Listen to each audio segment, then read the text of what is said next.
team ban.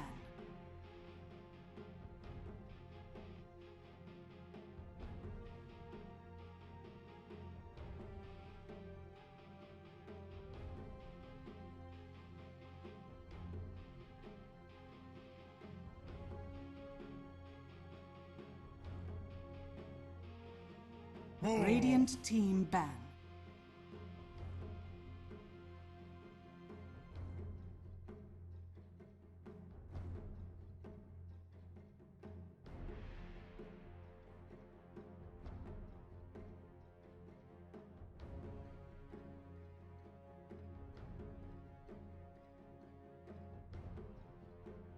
Ten seconds remaining. 5 seconds remaining.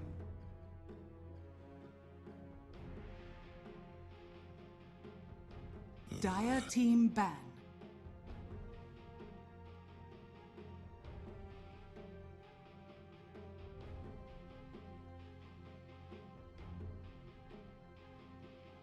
Radiant team ban.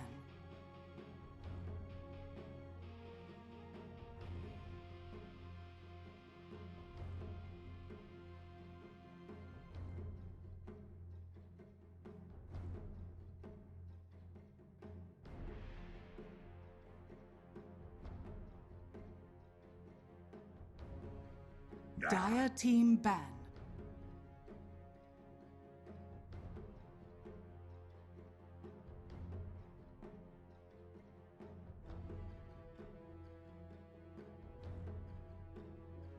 Radiant team pick.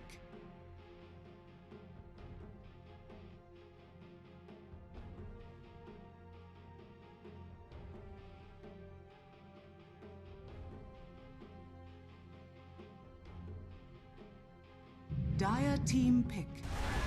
Vengeful spirit. Dire team pick. Ogre Magi!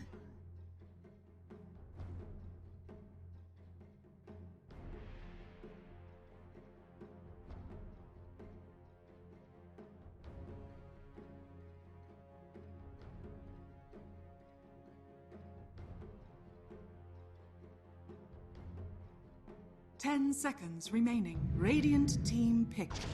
Mirana.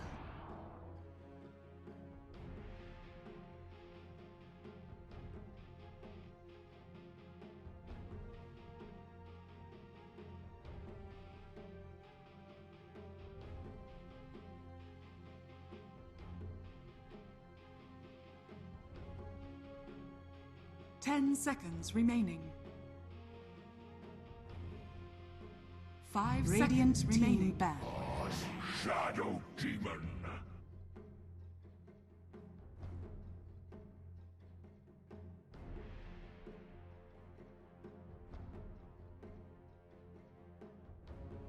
Dire team ban.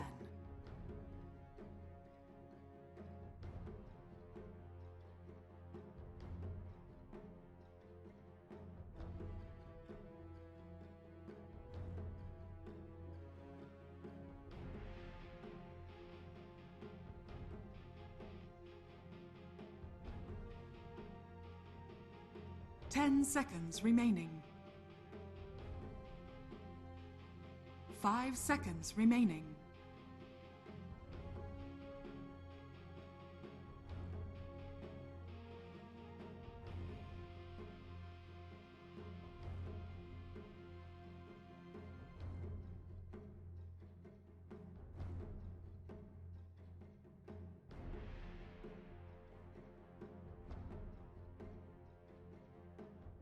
Radiant team ban.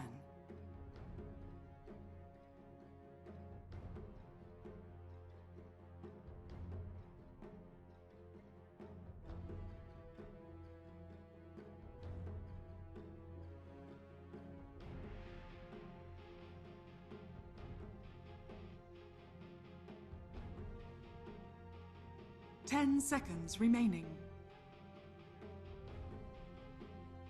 5 seconds remaining. Dire team ban. Dire team pick.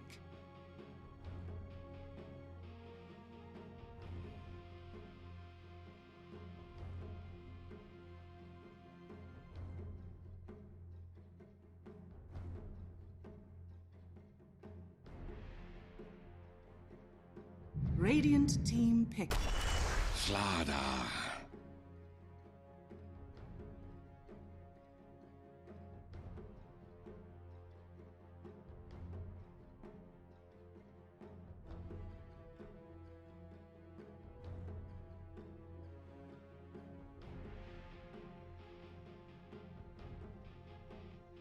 Ten seconds remaining. 5 seconds team remaining. Pick. Radiant team pick. Faceless Void.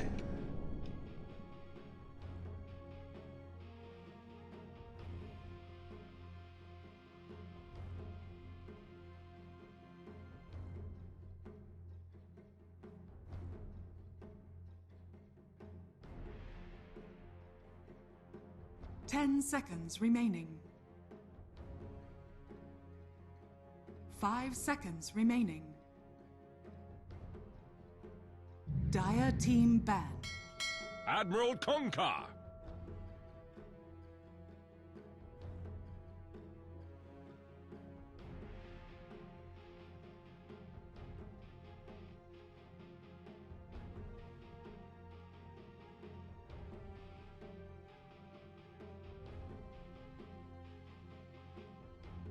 10 seconds remaining.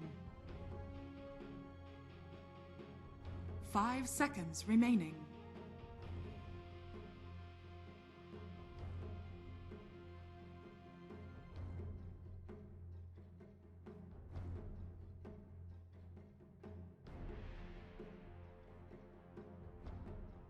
Radiant team ban.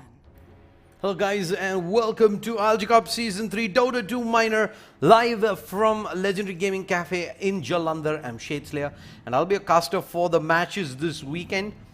Day 1, we're going to have 3 teams battle it out in a round robin best of 1 format. The top 2 teams will move on to the finals to be played tomorrow, a best of 3 series. So we have the first game of the round robin series. It is PBO3 versus Jaguars. And draft is already on its way. I do see a Sladar Mirana, a very old school combo. Yeah, the crush into remaining. arrow, very potent in the laning stages itself. And of 5 course, you seconds have the remaining. Faceless Void coming in with that big team fight ult in the Chronosphere. Jaguars, they do have what is considered one of the go-to support counters against a Faceless Void in the Shadow Demon. You have a simple disrupt to allow the disengage to come through. Vengeful Spirit as well, another support that is traditionally known as a counter to the Faceless Void. You can just straight up swap your core hood if he does get caught out in the chrono. So then there is of course the defensive spells coming in from the Abaddon. You've got the Aphotic Shield as well as the Miscoil. Kunkka's got a fair bit of disengage as well. Not to mention re-engages. Spells can be used to re-engage into the fight as well. You have the X-Torrent into the boat. A lot of physical DPS as well. But with the current lineup of the Jaguars, I do feel they might end up lacking a little on the damage department. That needs to be addressed here with the safe lane carry that they will go for. Looking at what's viable, jugs of the table, gyros of the table. Gyro would have been pretty Dire team pick. viable here, but they're going to go for Viper instead. This is not a hero that I particularly like, though Viper is very strong up against melee heroes, and Dire do have 3 of them right now in the Void, Sladar and the Ogre, and they have a lot of disengage 10 seconds remaining. slash safety spells, but still I would have 5 liked a seconds more remaining. traditional carry in that sense.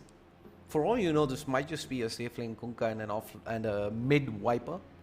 I wouldn't really put it past them. I think that would actually make a little bit more sense in this draft. But 1 minute 20 seconds remaining.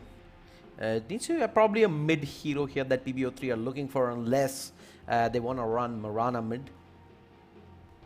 As someone to go up against either the Kunkka or the Viper.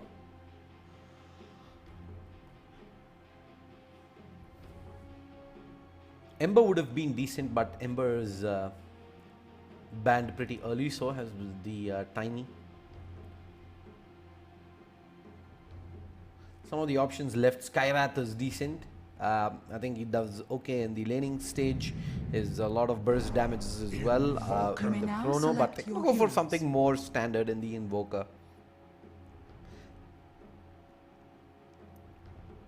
I've mostly been seeing Quas Wex Invokers these days, but might just be an Exhort Invoker since the Exhort Invoker does combo a little bit better with the Chronosphere.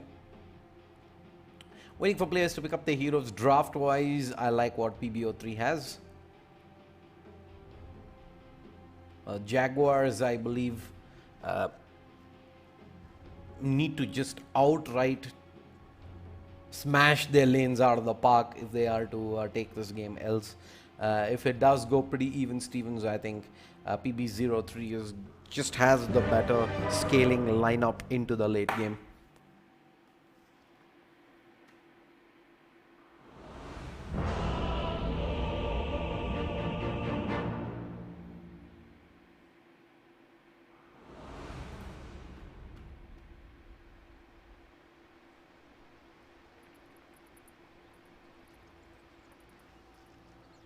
All right. Prepare for battle. Ooh. I ended up hitting the wrong button. Sorry about that.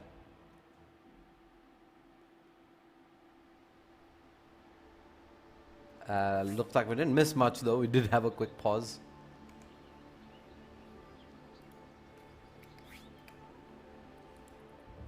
Right, looking at the lane setups as well. On the Radiant side, we have Jaguars.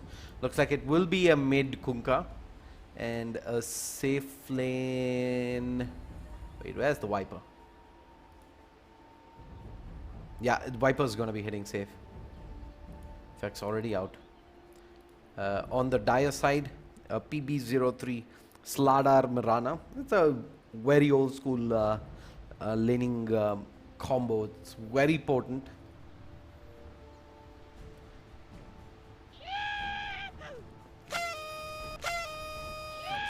And one of the best ways to counter that combo is in fact Shadow Demon. You have, as soon as you have the Crush Initiate come off, you can pretty much dodge the follow-up arrow with the Disruption. So unless it is the Shadow Demon that is getting gone on, it's a combo that can be pretty easily navigated. And early point into Sunstrike means it is going to be a most likely an Exhort Invoker.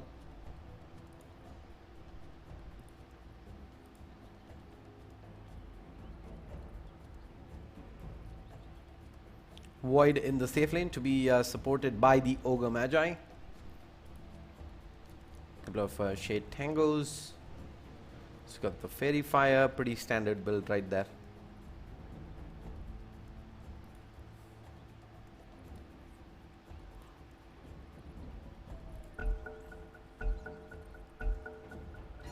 Brown Boot double nulls into Midas.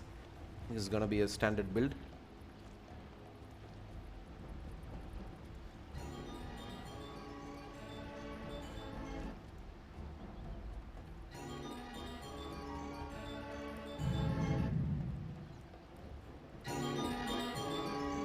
Just taunting away.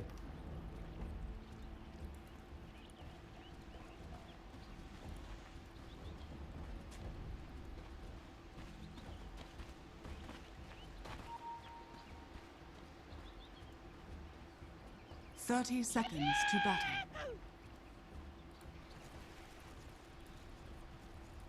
Looks like should be a pretty simple bounty rune pickup. I don't think there's gonna be too much of a skirmish.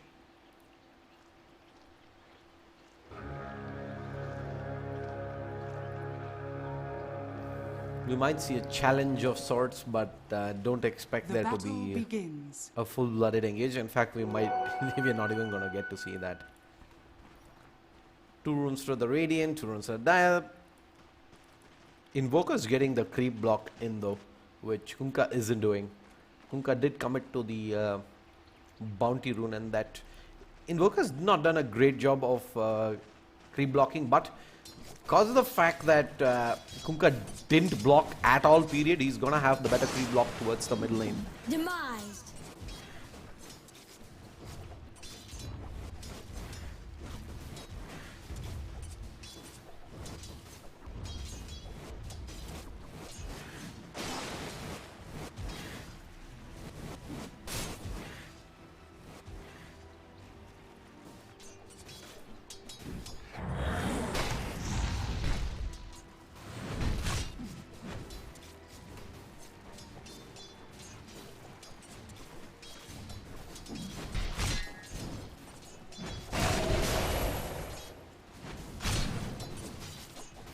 Okay, Magi.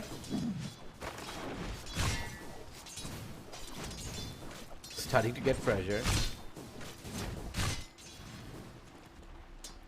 Bottom lane. Viper plus SD. I like this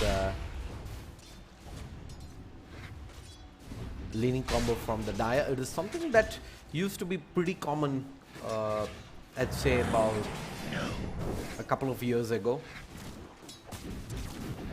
Throughout, in fact, Dota 1 as well as Dota 2, I think Slara Mirana is being one of those high kill potential lanes.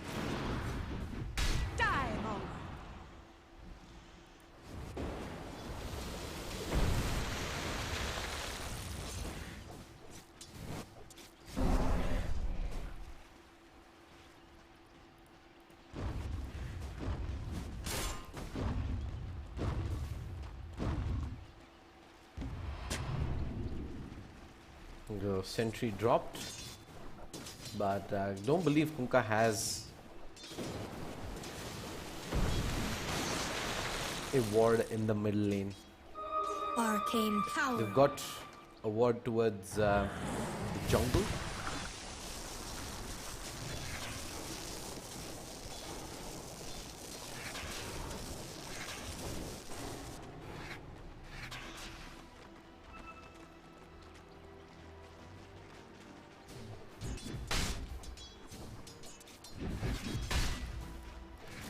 It is a support Mirana with Slara getting farm priority in the lane.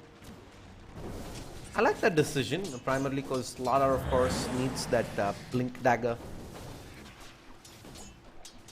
to unlock his true initiate potential, while Mirana, she just needs the levels, and Slara position 3 in this draft I think makes a lot of sense.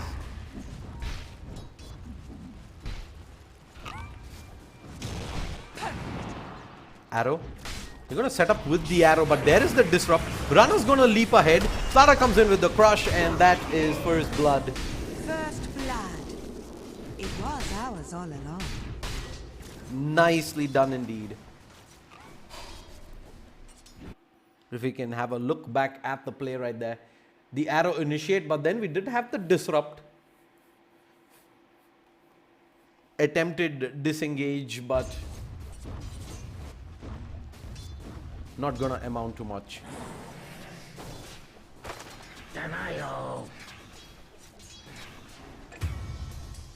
Oof, Invoker. Radiant's middle tower Finds a is under solo attack. kill. Stands briefly. Alrighty then.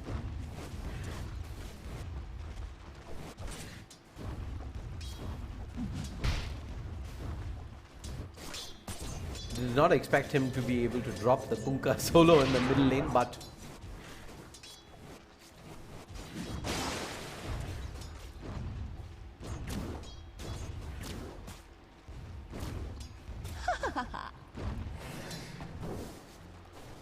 An easy shot. Void doing a good job with the CS right now. 26 to 2. by far the leader. This is a safe lane. Nothing much these heroes can do to stop us from at this point of time. So pretty defensive lane. Not the Abaddon's not really the best of combos, along with the prize is mine. Vengeful Spirit as well, if you look at it. So An easy shot.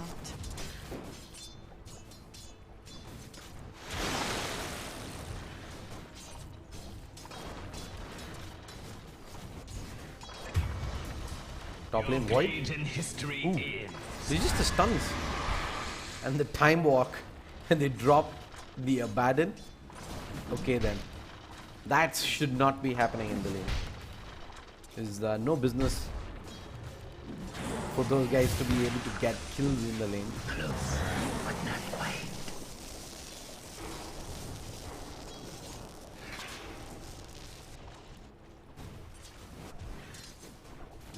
Invoker still has the Sunstrike and can try to make this happen. Cold Snap's available as well. X into Torrent available. Cold Snap, Deafening Blast, and he solo kills him. Just as I expected. Oh man, Kunkka thought he might just be able to get the X into Torrent combo and use the Tidebringer damage to finish off the Invoker, but yeah, the Cold Snap was always gonna be an issue, not to mention he did not even attempt the Sunstrike. He just straight up goes Deafening Blast, gets the damage, puts some more distance between him and the Kunkka. And looks like, oh! He TP's back to the middle lane, goes down again. This time Sunstrike was used. And I'm guessing there was an arrow set up. No, there wasn't. Ay. 0-3-0 on the Kunkka now. Has gotten off to a pretty horrendous start. Radiant's middle tower is under attack. This is Void. He does get the time lock in, and he's gonna get chased from two angles. Out comes the stun. Time walk available in 3 seconds. He's gonna be able to take this damage away. He doesn't time walk. Vengeful. Yeah, there's a Sunstrike. And I don't believe there is mana anytime soon on the Yoga. How far away is he? 85. He's got 80. Nah, it's just gonna end up going down. Quick double kill. Sunstrike dodged. Yeah, they pick up 2 kills.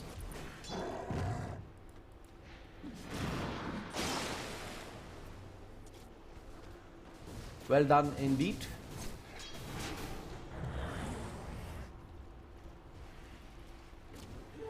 Two masts on this brigantine.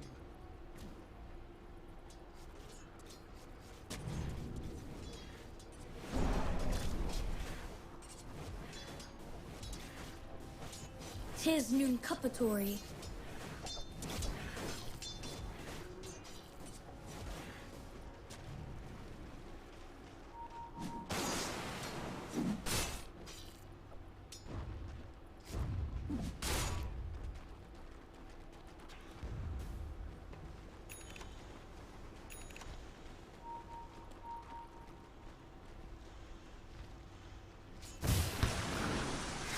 Arrow, ooh, just about whizzes by. Double Starfall does do decent damage, and Kunkka again. I think we should probably just keep looking at the middle lane. Kunkka has not had the best of starts, and unless the Radiant decide to move some heroes there, I think the Invoker is going to be able to keep doing this in top lane. Sunstrike, oh, the stun. The Fire Blast might have saved the Abaddon there, and now Ogre Magi might just get turned around.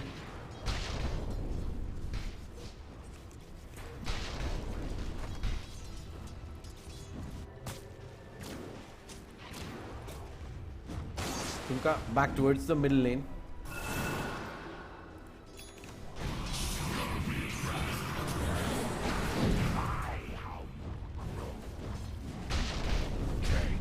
Things looking pretty grim though.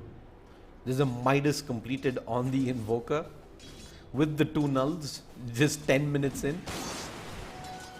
4-0-0. Tribute to my house. Invoker snowballing hard, and Viper might just get dove on solo here. He's forced to use the Viper strike. Can't really chase the Slaughter at this point of time. Mirana, arrows off target. And it's gonna whiff the leap there. It's gonna leap back in with the Starfall. Double Starfall's done the job. Top lane. He dropped the Yoga. Time walk ahead. Void. Looks like I did use the Chrono earlier. Abaddon might just look to continue giving chase here. Ogre Magi is TPing in. And there's the Moonlight Shadow. Have no detection. And with the Slaughter coming in as well, crush out, they're gonna jump in. Easy pickup. And they probably are gonna look to chase for more.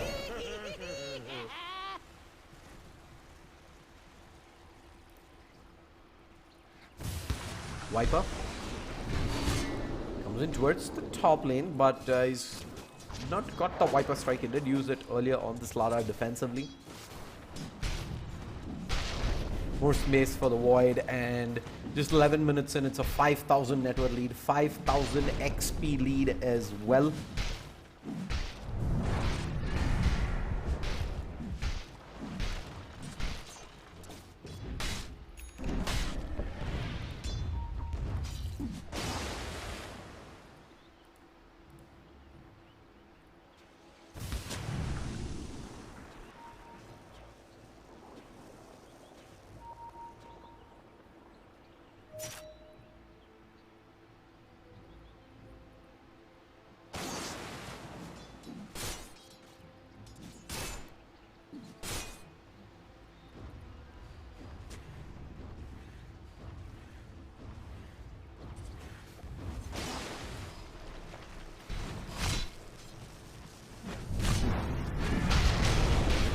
Void. Oh, the time lock is just so strong. They get the stun out as well. Sunstrike doesn't connect across, but the swap attempted to try and save. You become Not good enough. Double kill for the Void, and this game is getting out of control real fast. not denied.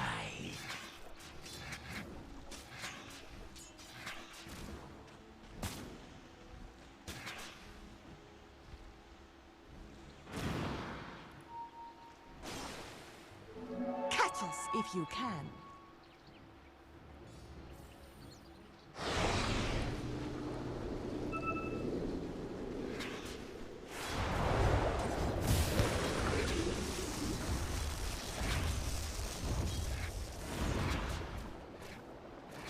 Arrow off target, but they still can probably chase this.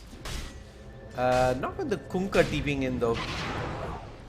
Just TPs in blatantly in front of the heroes, and that is, I'd say, a cause for concern. They're resorting to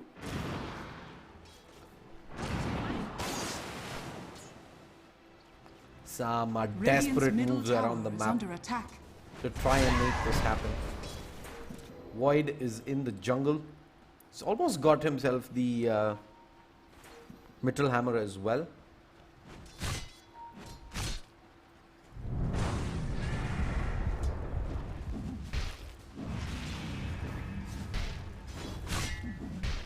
Shadow, take us. It was not meant.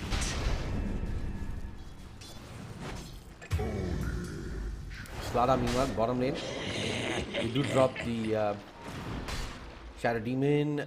Arrow, dodged. Not sure why he did go for the arrow. They could have waited for the chain stun and then for the arrow follow up. That's, I think, a big mistake. The Sunstrike comes through, does connect in onto the Viper, and they might just have enough damage here. Double man crush, and there's the stun out as well. And they're probably going to kite the Viper around. Meanwhile, Void gets 2 kills up top.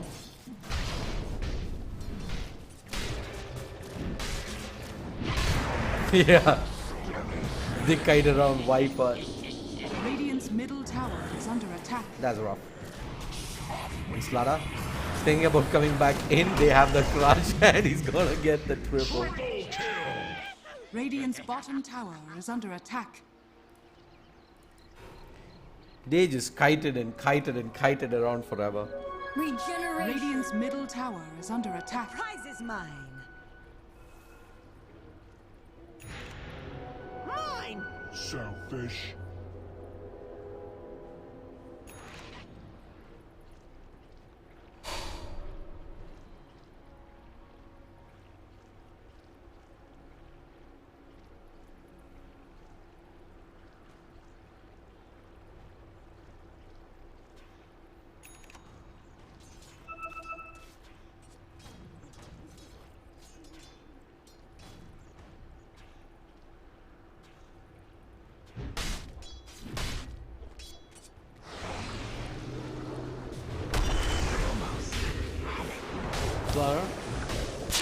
Gonna make a move onto the Viper, and the Viper strike I don't think is gonna help. The Sunstrike's way off target though. And Viper, can he kite through? Nope. And there is the Purge coming out through though, so I think a 1-for-1 trade there at the end. Dire's structures are fortified. Salamene smiles vent. Moonlight Shadow. Set up to head towards the top lane. Chrono's available in 20 seconds. Arrow is way off target. He gets stun out onto the Void. Void uses the time walk defensively. That's sort of a mistake there if you ask me, but looks like they will clean up regardless. It doesn't really matter. They've got too many bodies. Unka, X, Torrent, both. Just be careful. I don't think he has the damage, but the time walk comes out and they have the Kunkka as well. It's Invoker with the triple, maybe more here. With the Shadow Demon showing himself out as well.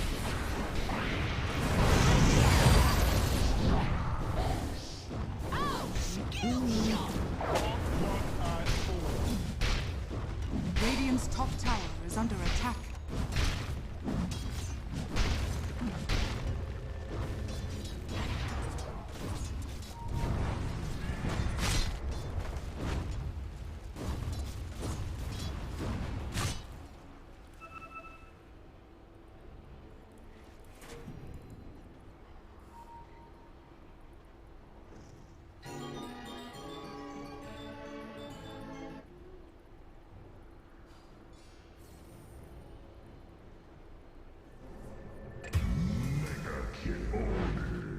Radiant's top tower is under attack.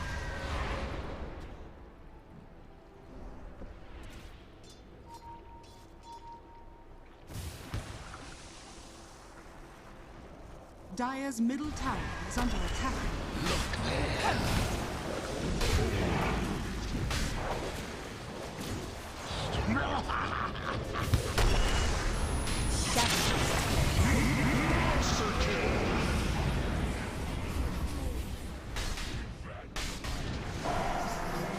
Radiant's top tower is under attack.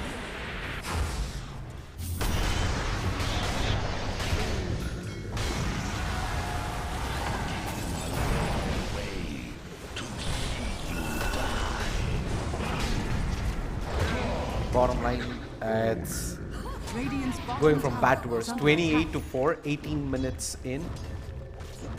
18k net worth lead, 1000 gold per minute lead that they've managed to amass.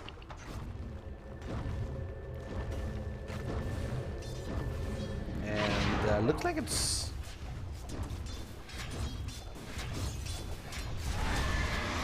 Radiant's middle tower is under attack. Radiant structures are fortified.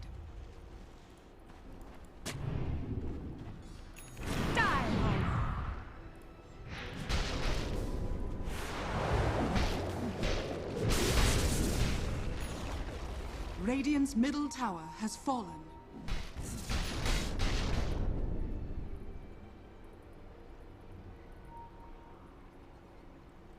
Radiant's middle tower is under attack.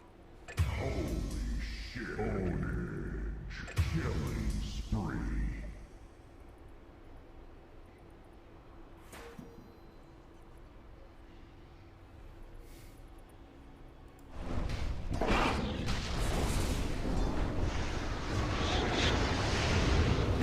Invoker, yeah.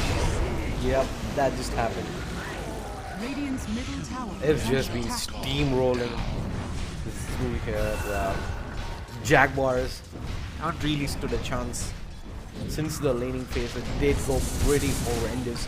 Dire's Invoker, bottom tower is under Hand of attack. Midas, Radiant's middle tower is absolutely under attack. unstoppable in the middle lane. Radiant's Tornado, middle tower Ice is Path, falling. catches through. Yeah, that's the defensive swap out. Slaughter's gonna jump in regardless.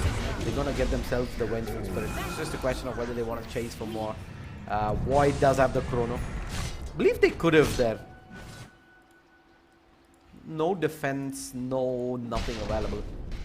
They've jumped through.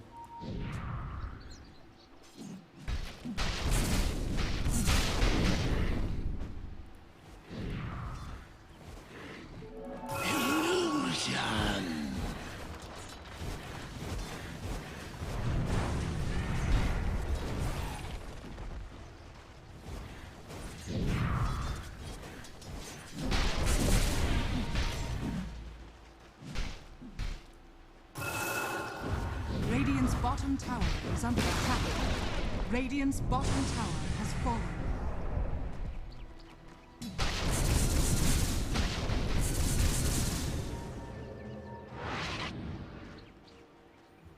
Dire are scanning. Radiant's bottom tower is under attack. Dire's structures are fortified. Top lane. I see the Radiant side grouped up as 5. And this is how scared they are right now of a potential play in. The TP cancel in. Invoker walks in into 4-5 and he's still gonna walk away with maybe 2 kills. I think no, he's gone invis. He's gonna be able to run away. Slaughter's re-engaged back in. It's a Slaughter at this point of time. They do have a lot of hold though with burst damage coming in. They've gone diving into the tier 2 and they're gonna give away 1 kill. Arrow connects in onto the Abandon. Epotic Shield not available anymore. They've picked himself up 3 kills. It is some sort of a trade at least. Invoker, Tornado catches both out and some strikes way off target though. Is he gonna chase with the blink? Radiant's bottom I tower believe he is wants under to. attack. He's probably gonna check Sunstrike. I don't think it's gonna be Radiant's available. bottom tower has fallen. Nah, it's not. He's gonna have to back away. Maybe could have gone for more. They do manage to get the tier 3 bottom.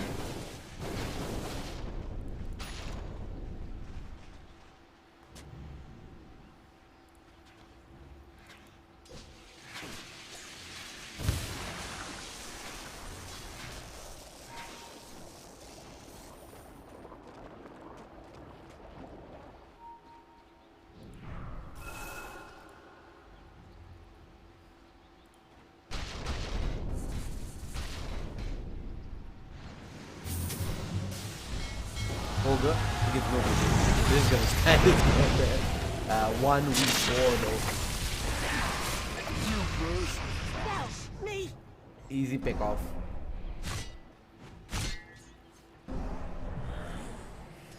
You cannot afford to give away too many of those though, because every single one is gonna be a lot of gold coming back the way of the Radiant side. But I think Dire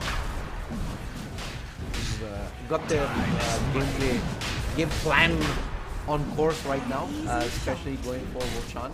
Should be ages on the Invoker. Radiant are scanning. I don't mind them actually. Slada instead.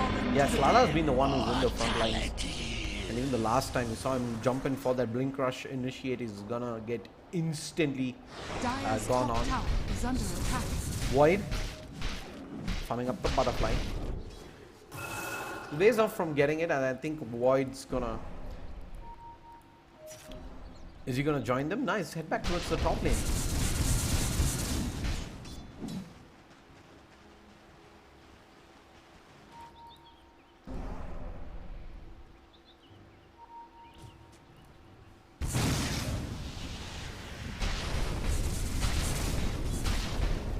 Radiant's top shrine is under attack.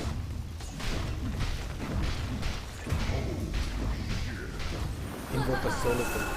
Radiant's top tower is under attack. Arrow doesn't manage to make its way inside. Somehow Illusion's up in the front lines. Void's meantime going to take the tier 2 down. Radiant's top tower. And it's a push towards high ground, probably in the middle lane. They have the Aegis. Use arrows gonna miss the target, but the Void coming in. Chrono! There it is in the backline with the Cataclysm. They're melting fast.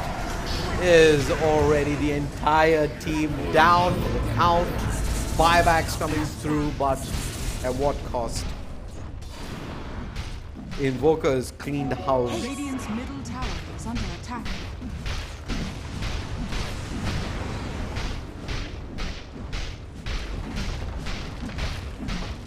And this should pretty much be the end here. Double buybacks forced Radiant's out. middle tower has fallen. Radiant's middle barracks are under attack. Don't think they'll be able to pick up the racks here, since Faz was Void owed. has fallen back to, I think, complete up the butterfly. Could have probably taken this racks, but they know. Radiant's middle They're barracks just so are far under ahead right attack. now. They can do whatever they please.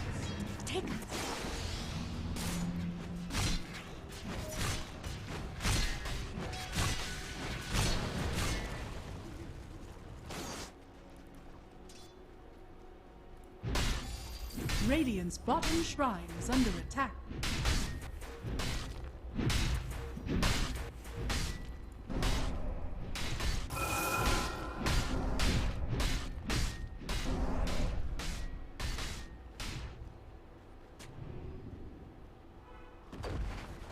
Radiant's bottom shrine has fallen.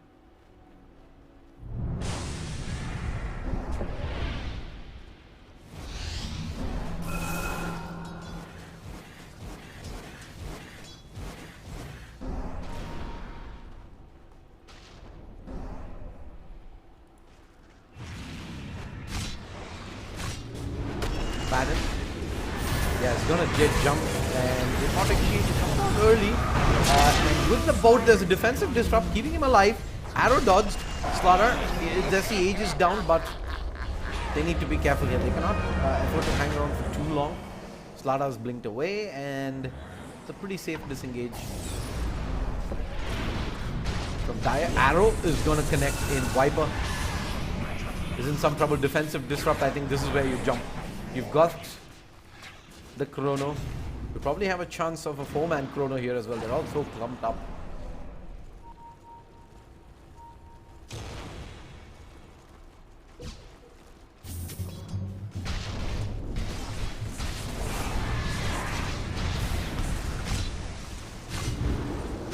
Clara blinks up.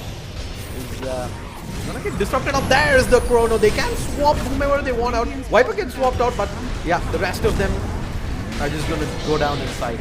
They jump up ahead, double kill for the Void. And meanwhile, in the back lines, they're gonna go to what be a bad as well, and that should pretty much be it. 4-5-man wipe again. No buybacks available.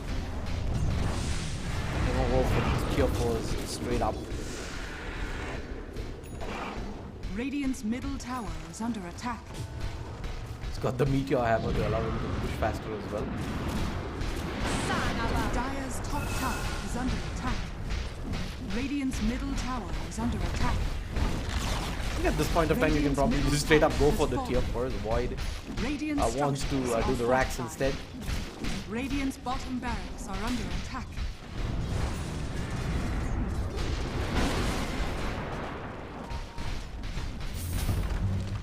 Radiant's bottom has fallen. BKB and Tornado, EMP, Deafening Blast onto 4. Invoker does eventually end up going down, but that's gonna be the Venus is on point as always. Clara with 2. That should be at the end. If it wasn't already, they're gonna go back and on the attack as well. Triple for the Slaughter. Man never steps into the same sea twice. Ha, welcome back. Radiant's middle tower is under attack.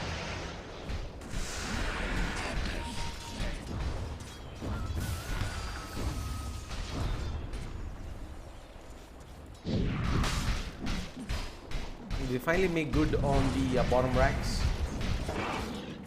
And that's going to be the final remaining here for all to go down.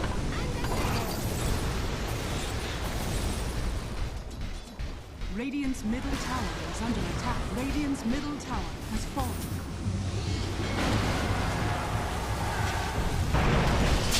Radiant's ancient is under attack.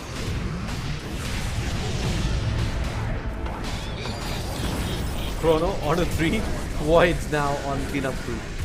Radiant's ancient is under attack. He's gonna go down to the fountain there, will the Slalar.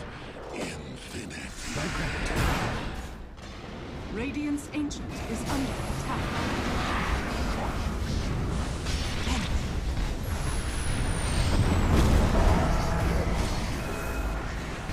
Invoker with the Cataclysm is strong. And he's just gonna wait out. Yeah, Baden's going down again. It's a strong showing from PDO3. They close things up and yep, one step closer to making to the grand finals tomorrow. Big shout out to all the sponsors. Title sponsor Alienware, powered by Logitech G. Associate sponsors Next Time Multimedia and Kaspersky. GP partner Galax. Energy partner Monster Energy. This is Shadeslayer. Take a quick break. We'll be back shortly with more matches from Jalandhar. This is the ILG Cup Season 3 Jalandhar Minor. See you folks in a bit.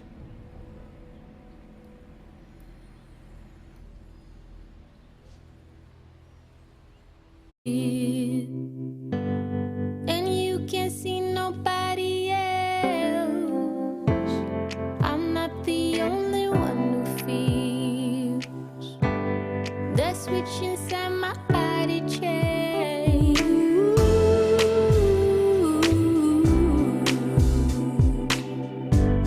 Oh, I just want you to myself.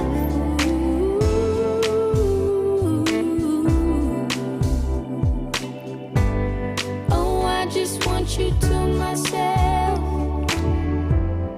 When we go out, we don't get far, 'cause everybody knows your name.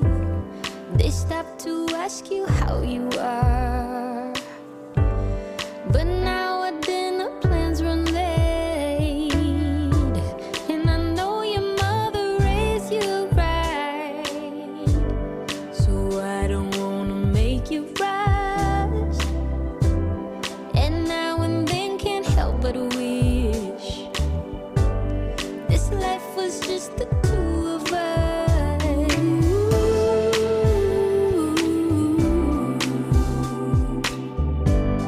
Oh, I just want you to myself.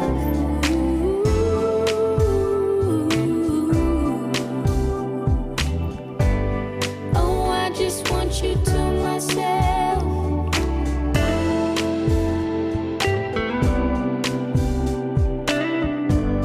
Oh, I just want you to myself.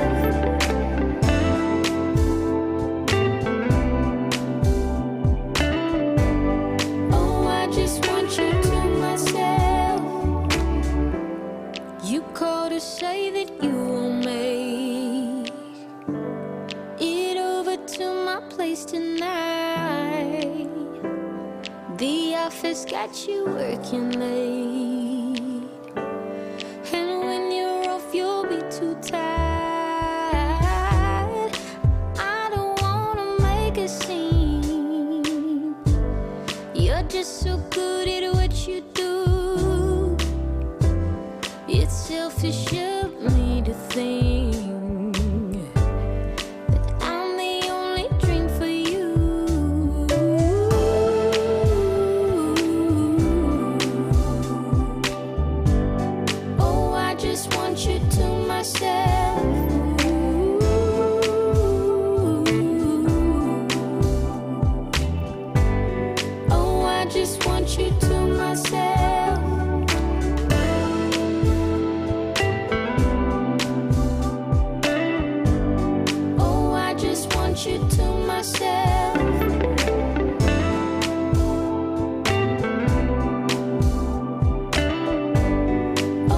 just want you to myself.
Easy pick off, but Faceless Void time walkout is going to turn that damage around, and the bash with the Sinister Gaze, and he gets the double kill. Faceless Void, Sunstrike coming out, he's going to turn back around. Is he going to get the triple? Yes, he will.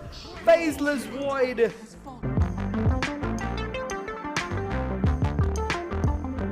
Probably Pop jumps up ahead, silence out, 2, 3, 4 clicks. Yep, there you go. Sonic Wave expended as well. He only manages to catch 2 though, but that's okay.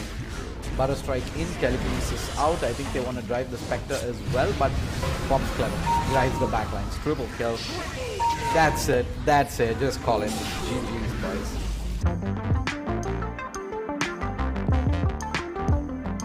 Not going to be available for this fight, but Master the Machine's providing decent cover, and yeah.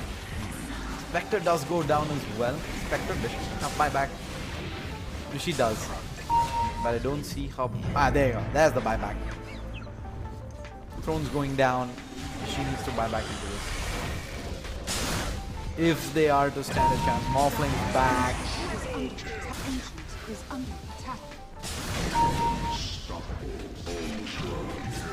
And Morph gets an Ultra.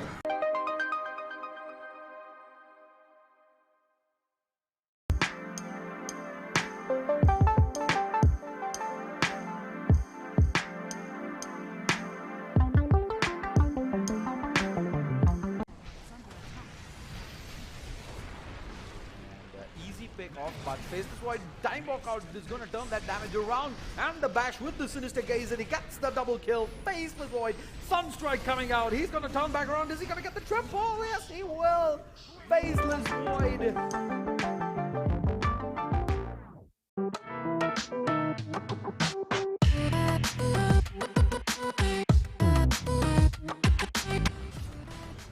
The Golem drop comes out, but Lina continues to lay in beyond godlike now. There's the slow coming through, the Void coming in to the fight. There's a Laguna Blade, just instant deletes 2. Lina finds 3.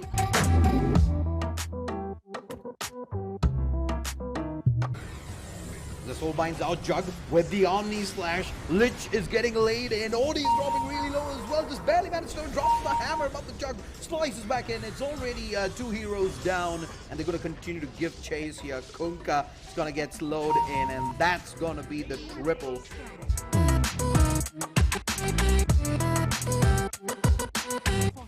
Ember, quick heal, is going to remnant back into the enemy base. And the slide's so good. He's just gonna continue pushing up ahead. Remnants ahead. No mercy whatsoever. He's gonna find himself a triple.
remaining.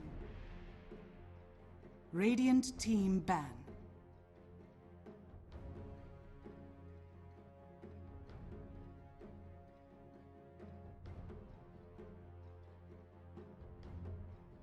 Dire team ban.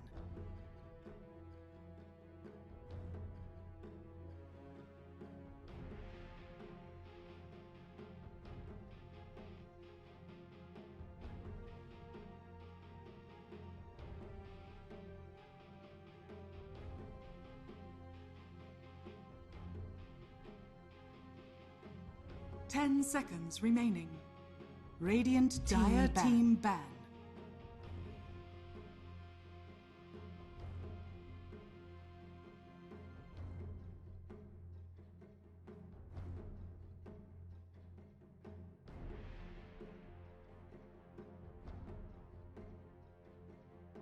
Radiant team ban.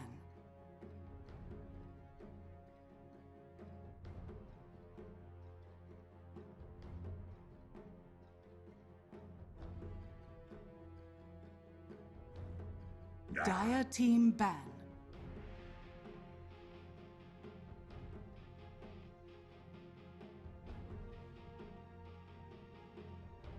Radiant team pick.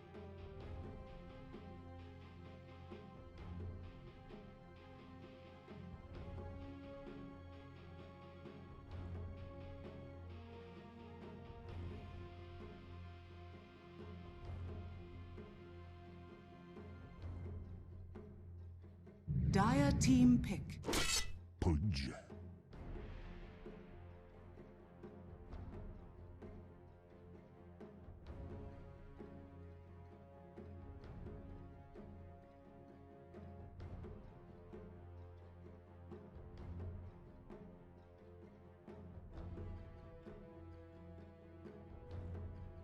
Ten seconds remaining.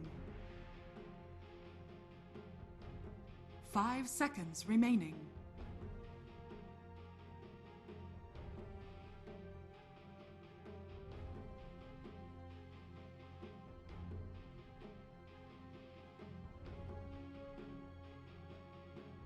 Dire team pick.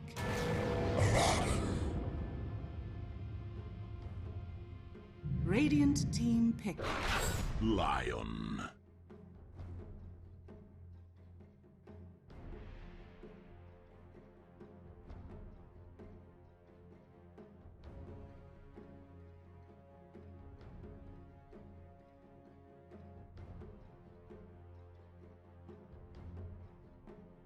Radiant team ban.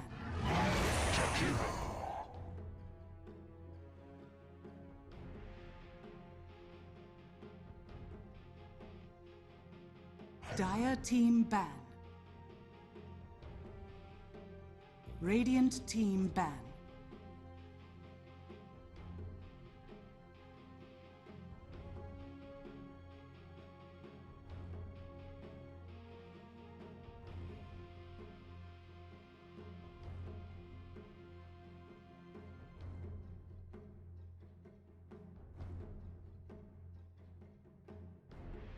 Ten seconds remaining.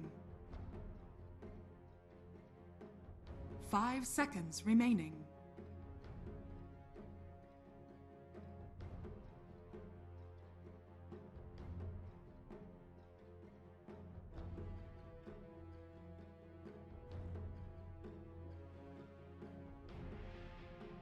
Dire team ban.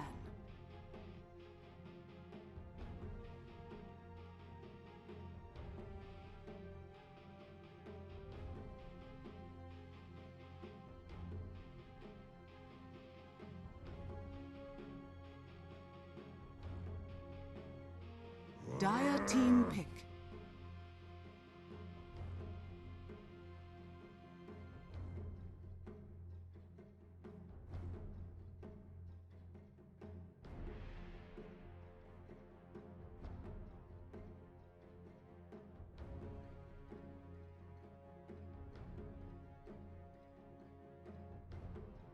Ten seconds remaining.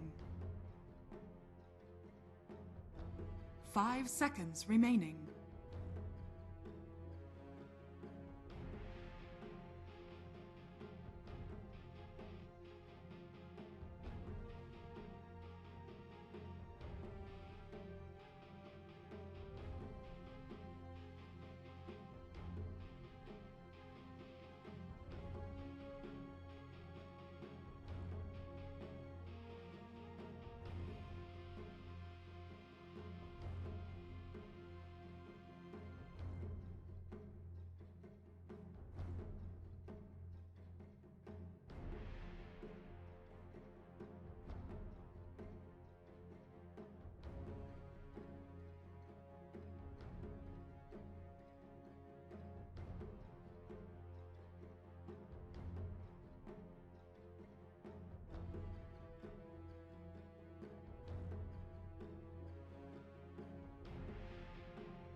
Radiant team pick. Warlock.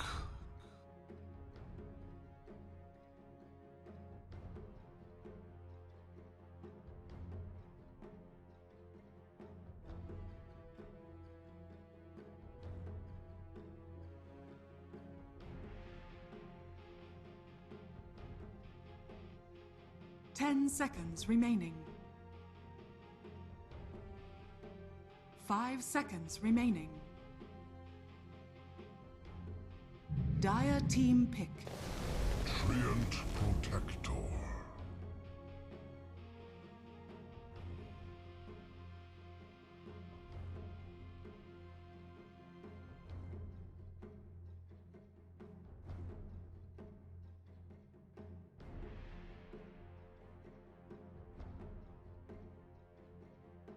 Ten seconds remaining. 5 seconds remaining. Radiant team pick. Gyro Kata!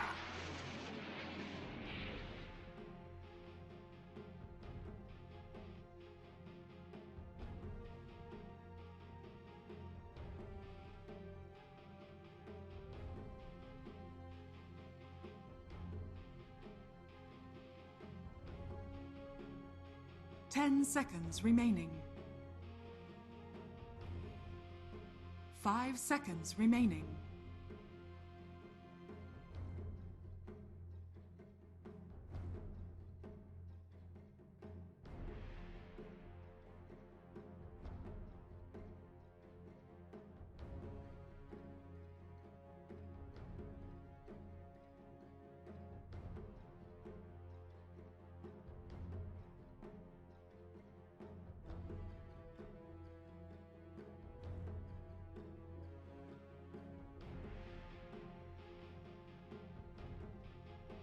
Dire team ban. Juggernaut.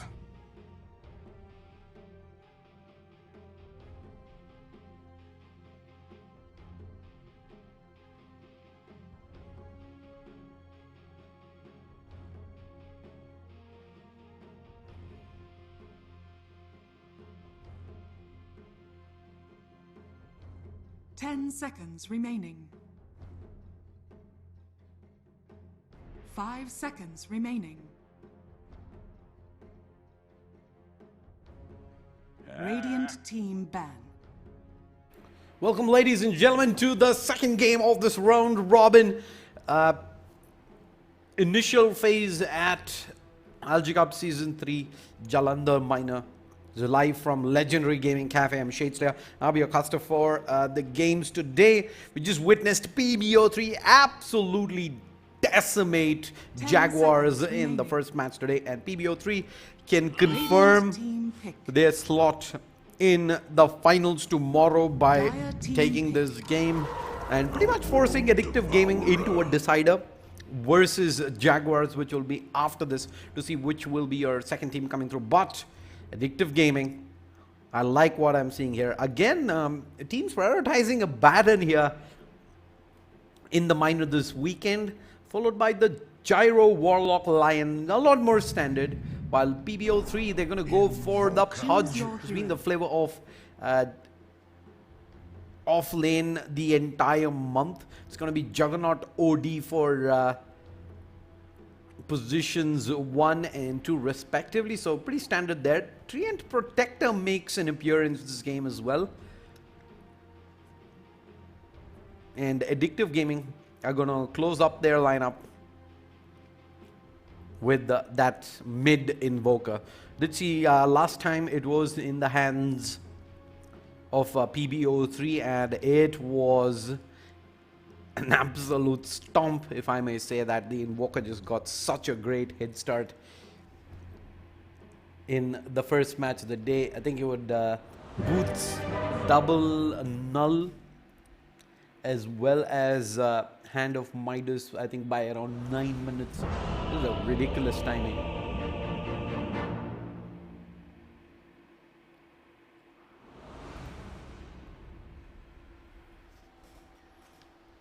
Over that way, you're gonna jump straight into the match. Prepare PBO3 this time will be on the Radiant side. Addictive Gaming on Dire. And mid matchups, Invoker. Yeah, it's a mid Invoker. Invoker versus OD.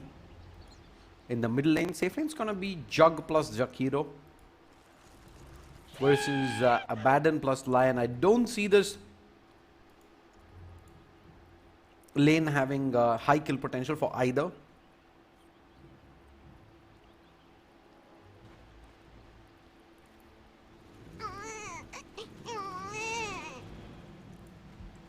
Gyro up top, supported by the Warlock. I think that's more of a defensive lane there. Warlock doesn't really offer much in terms of kill potential in the lane. He can throw down Fatal Bombs time and again, and of course the Shadow Word defensively to ensure that the Gyro can continue farming up.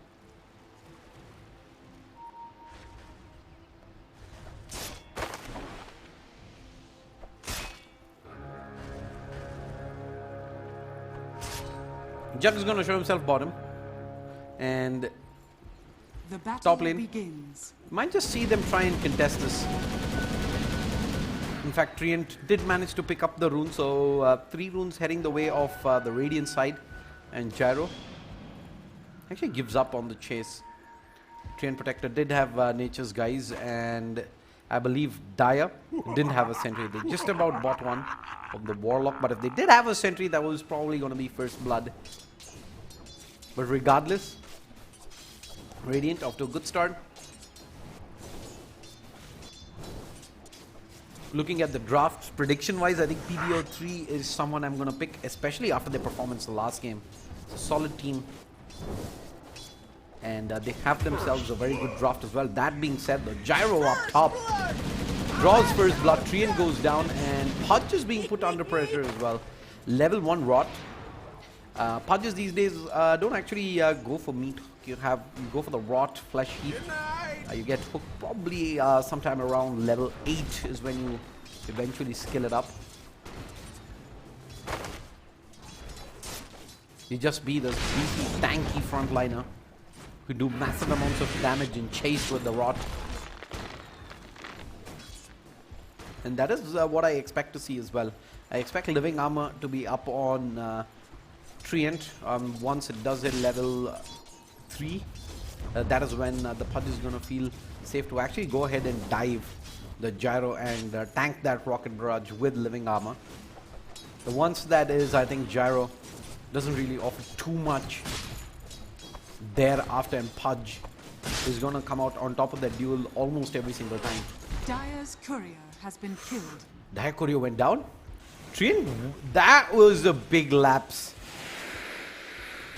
by the Dire. Treant of all heroes shouldn't really have any business getting couriers, especially when he's not even set up for it. He's just there trying to get some pull going, trying to maybe stack, but gets offered a free courier. That was a huge misplay from Dire.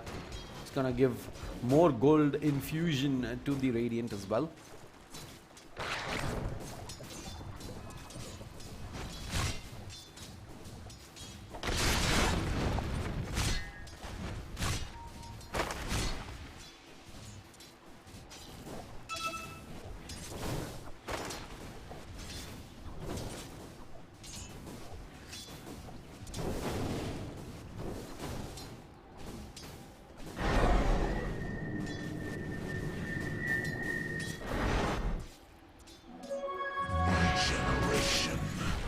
Top lane Treant.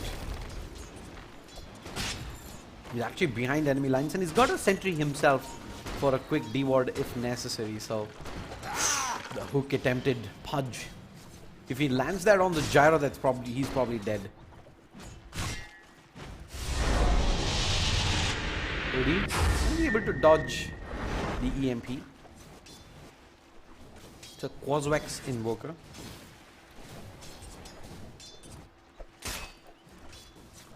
In contrast to the Exhort Invoker that we did see in the previous match.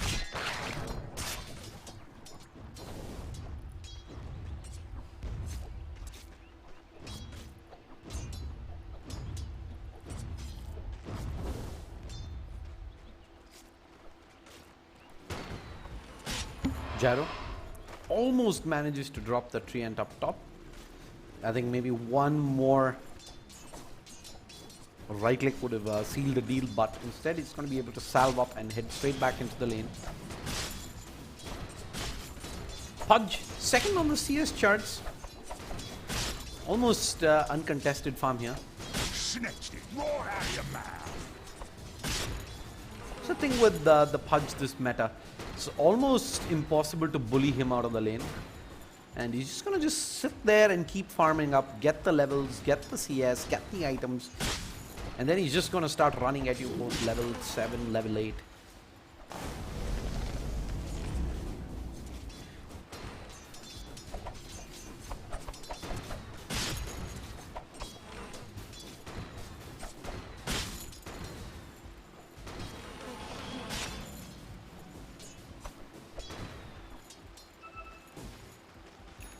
Double Wraith Band on a gyro is definitely helping him get some farm up Treant. But they're setting up for the bounty, and yeah, Treant's unable to snag this up. But it does look like he's gonna have to give up on his side of the rune as well. But they're giving chase for the kill instead. Defensive hook out as well, and now this means Treant's gonna be able to head back and pick up that bounty. I think it would have been more wise with the gyro to just chase.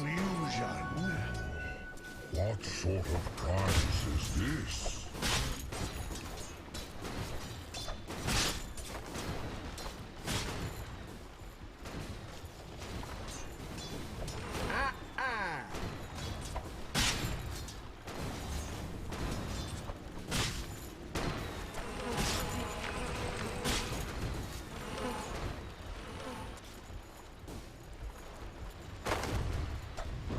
Pudge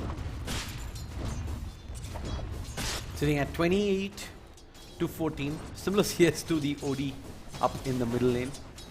Jugs in third, top 3 CS from PBO3, kind of to be expected, I suppose. Invoker is getting absolutely dumpstered in lane, by the way. He's sitting on 5 and 2. Oh my lord, that is 6 times the CS. Yeah, Quasi-X Invokers, this is always a problem, by the way. You severely lack damage.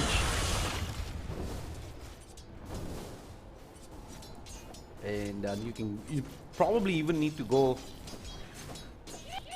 phase boots just to be able to secure some CS. And this time you can see the OD just sitting there, preventing the Invoker from getting anything. 23 denies.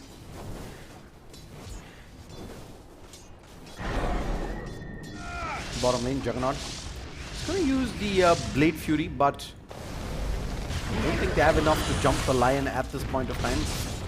Lion with the Impale. They might be able to turn things around onto the Jakiro instead. Jakiro dropping really low, and that may be a mistake. That Living Armor goes on to the Juggernaut, and that means the kill going the way of Dyer. He's just too strong right there for any sort of committal. So it is 3-0 in favor of Dyer, but in terms of CS, in terms of net worth, it is still the Radiant that leads, and this is what the OD can do. He can just walk up and just pound you in the face. Absolutely scared of nothing, and the Invoker's out of mana there as well. Couldn't really Ghost Walk out of trouble, and that should be the treads flying out. Would have expected him to go Hand of Midas. Instead, Radiant's bottom tower I'm is gonna under go for attack. a much more early game oriented build. Meanwhile, bottom lane Juggernaut Should be honored.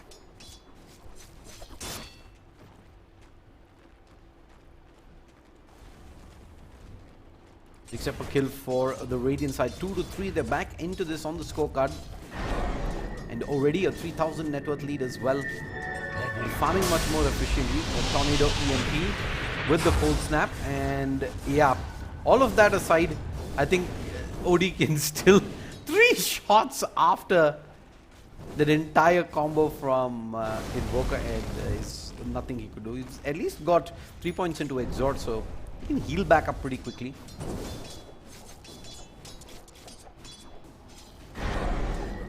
But with the banish, I don't think, does he have enough for the kill?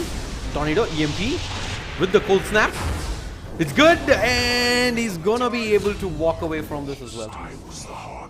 He had the Fairy Fire, and his Lion's trying to come in position for the Impale. Blind towards the high ground, is not gonna connect.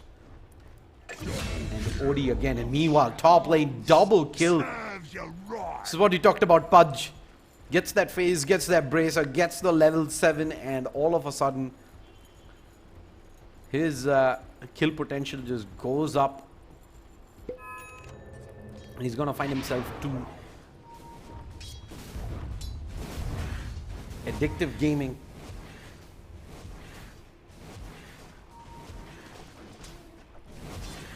find themselves in some trouble. Team PBO3 will win ILG. Yeah, might just be the case looking at the performance right now. Going very strong, in fact. There's a Hex back out.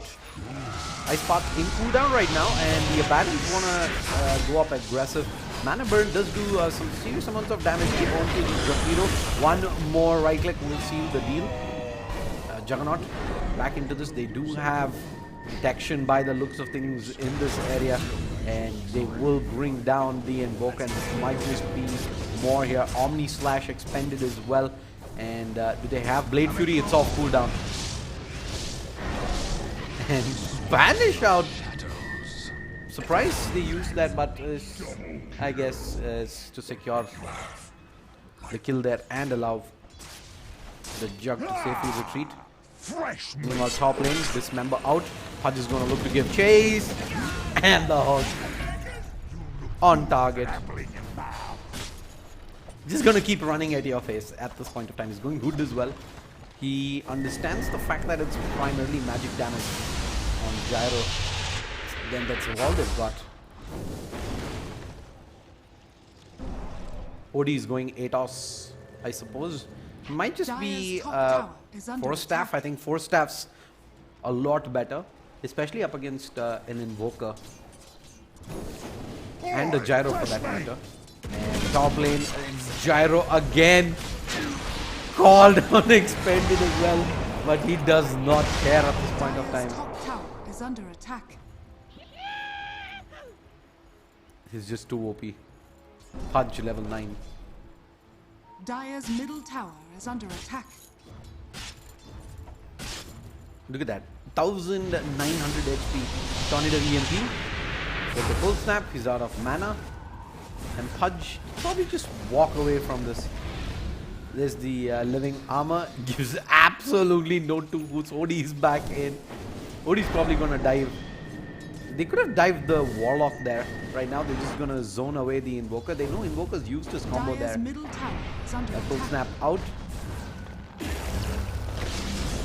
There's living armor available. They do have backup coming in as well. So they might not be too keen on jumping the gun here. Maybe a big kill if they can find defensive Astral to dodge the fall down. Oh, he drops the hammer. 2 kills just like that, and he's gonna look for more. Invoker, do you have gold? No, he doesn't. They find themselves 3 kills, and OD. Yep. Dire's Shows top tower is under his attack. strength there with the Kaya. Drops the hammer.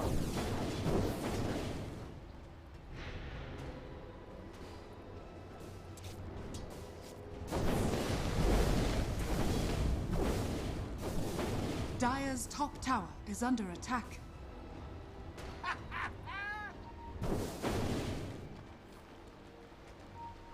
Regardless, just move on over bottom lane. Radiant's middle tower. Wait, is under Lion attack. bought back into that previous fight.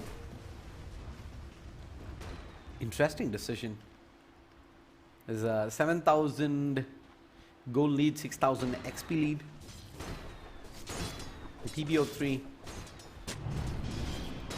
seems like they're pretty much continuing where they left off in game number 1.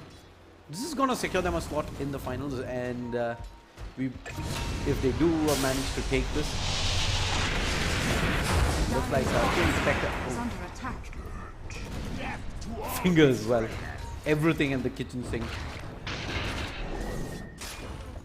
Secures the kill. Meanwhile, Abaddon does bite the bullet in the bottom lane. So Radiant's tier top 1 for tower tier is 1 under attack. trade incoming. Dire's structures are fortified. Go. Dire's middle Meanwhile, tower is OD under attack. is also pressuring the tier 1 up in the middle lane. So it's 2 tier 1s Dire's bottom tower is that under Radiant are attack. probably going to be able to get out of Dire's this. bottom tower has fallen. Radiant's top tower is under attack.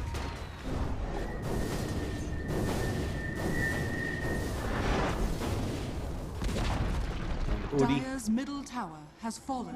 finds himself the tier 1 in the middle lane as well. So Radiant overall just a lot more efficient around the map. Pudge has a blink dagger ready and he's gonna dive the Invoker middle lane. Ice Path is in as well. It's not needed. Tries the hook. But yeah, things are just going from bad to worse at this point of time for Addictive Gaming. Take that as tribute. Oh my. This is good.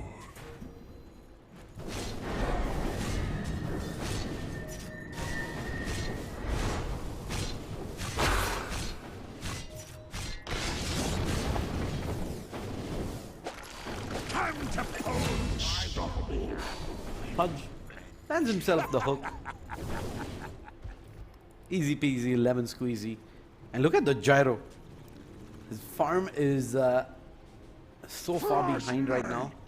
He has 4th on the net worth, but in terms of effectiveness, it's hard entry and they're also with the macro pyre. He drops the hammer. Style points 101 there for player. And it looks like he's going to pick up another Radiant structures are fortified. defensive Astral. Is under attack. Get themselves the full 5-man wipe.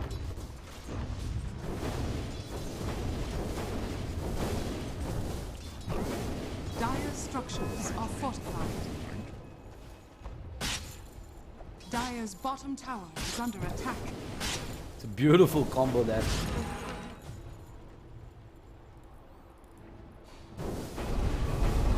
Dire's bottom tower has fallen.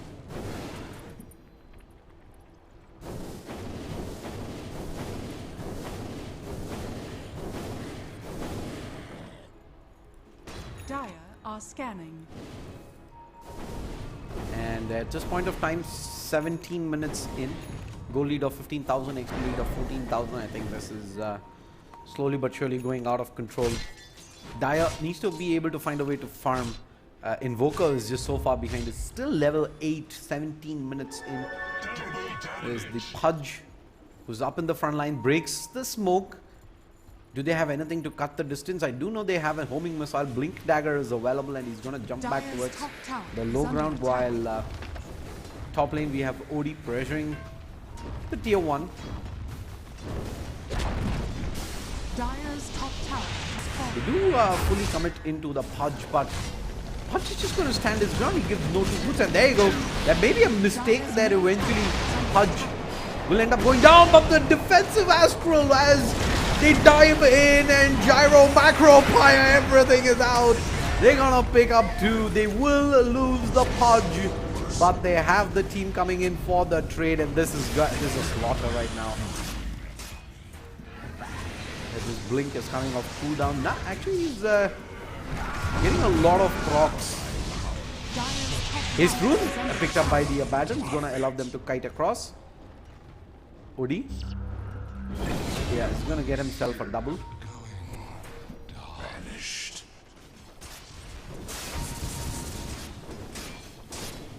Not too shabby, a 3 for 2 trade. They drop both the supports and the Pudge. Which is why you see a lot of gold swing as well, close to about 1,500. That OD Dire's middle tower is is able under to attack. blink away. This is the call down of target. And I think this is when they probably turn around. Jakiro's here as well. I think you could just straight up go there. He drops the hammer for a quick double. That's as fast as it gets. He just blow him up. Pudge gets another. Dire's middle tower is under attack. And Dire's TBO3 middle tower has fallen. have pretty much, I guess, put this beyond reasonable doubt. They're going to go high ground Dire's for middle this tower is under push attack. towards the racks. Dire's structures are fortified. No game in Dota is said and done until the throne falls, but I think they've pretty much got one foot in the grand final already at this rate. Is under attack.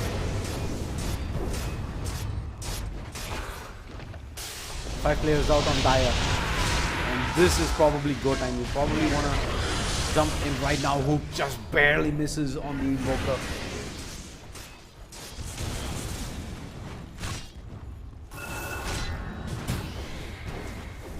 OT Radiant's jumps bottom in tower with the is pike. under attack. 3 shots in, the hook comes out. And yeah, there is no borrow time available. Ice path is good. They hold him in position. The drop comes in, connects in onto 3, but the defensive Astral keeps the fight going for Radiant. The fissure impaled back out rather.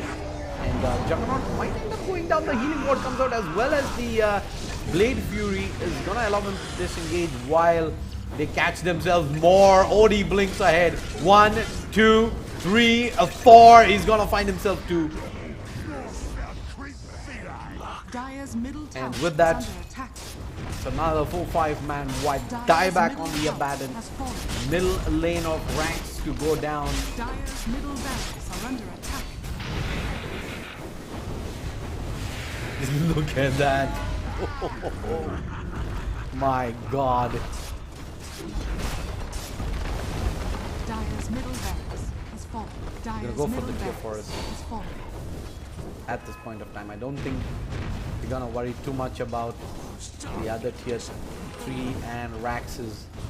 This game is done. GG is called. They call it. They know. This is done. And PBO3 take the victory in convincing fashion and move on to the grand finals tomorrow of ILG Cup Season 3 Jalandhar Minor.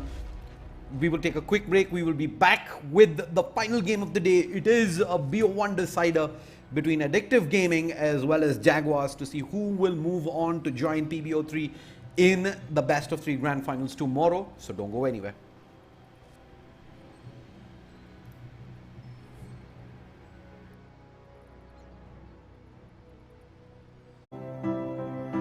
So why must it be that I break everything I hold? Don't know what it takes to make it through the day. Though I'm standing here, let you walk away remains my greatest fear. I'd like to be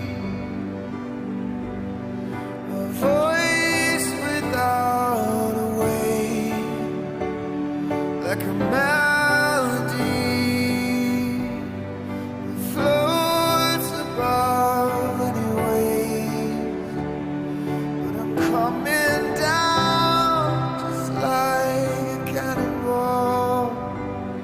Yeah, I'm coming down just like a cannonball.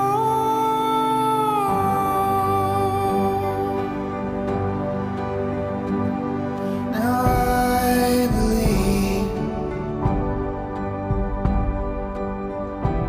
that you are not yet free, but I've got this fear that I'm not either in my bones, you see. So we can only hope to hold the others strong, and in the arms of grace will be your love, will be your song.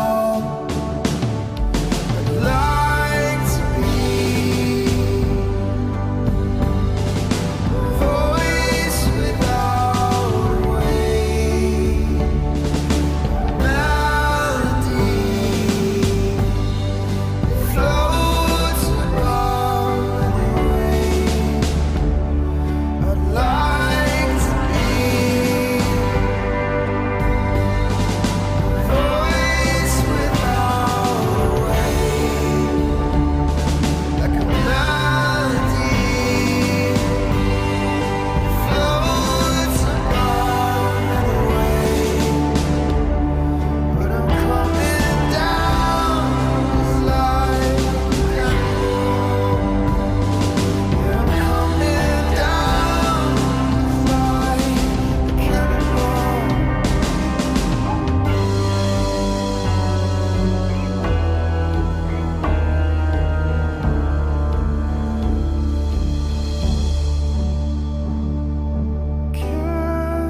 did I break everything I hold?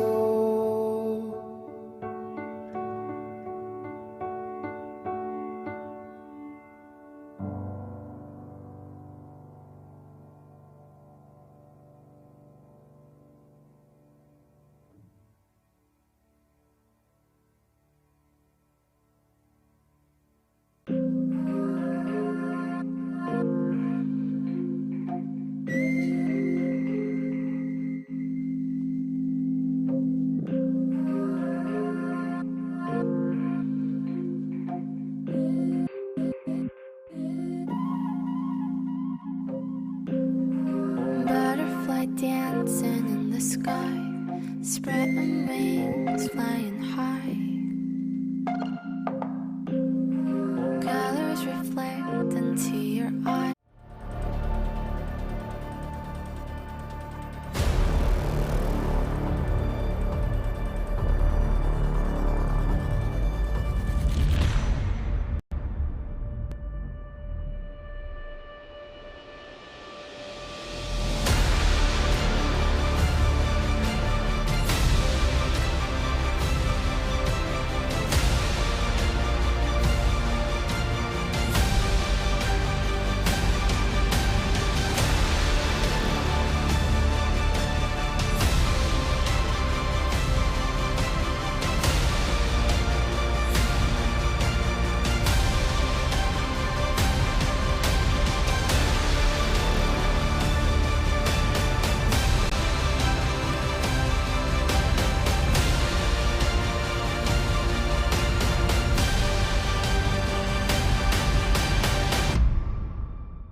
easy pick off, but Faceless Void time walkout is going to turn that damage around, and the bash with the Sinister Gaze, and he gets the double kill. Faceless Void, Sunstrike coming out, he's going to turn back around. Is he going to get the triple? Yes, he will.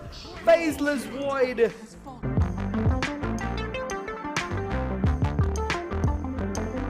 Pop jumps up ahead, silence out, 2, 3, 4 clicks.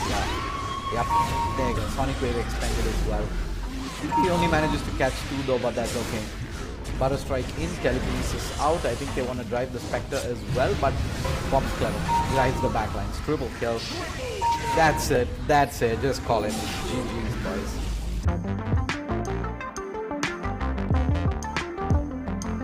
Going to be available for this fight, but Master Machine's providing decent cover, and yeah, Spectre does go down as well. Spectre does not buyback. She does, but I don't see how. There you go. There's the buyback. Throne's going down. She needs to buy back into this if they are to stand a chance. Morphling's back. Is under attack. And Morph gets an Ultra.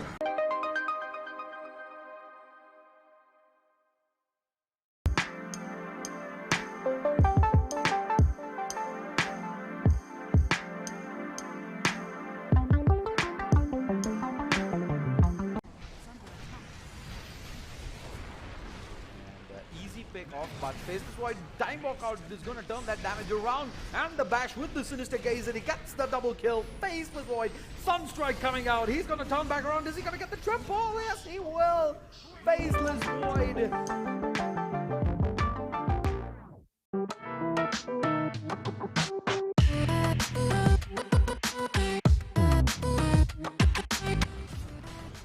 The Golem drop comes out, but Lina continues to lay in beyond godlike now. There's the slow coming through, the Void coming in to the fight. There's a Laguna Blade, just instant deletes 2. Lina finds 3.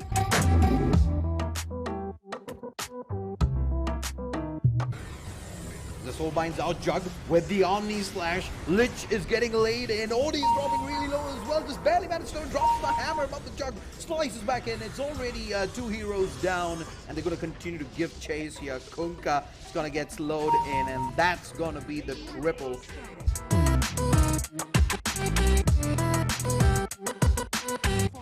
Ember, quick heal, is going to remnant back into the enemy base. And the slide's so good. He's just gonna continue pushing up ahead. Remnants ahead. No mercy whatsoever. He's gonna find himself a triple. You to myself.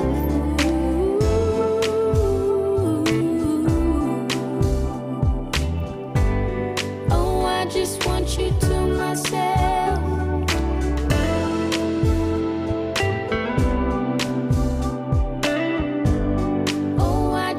You to myself.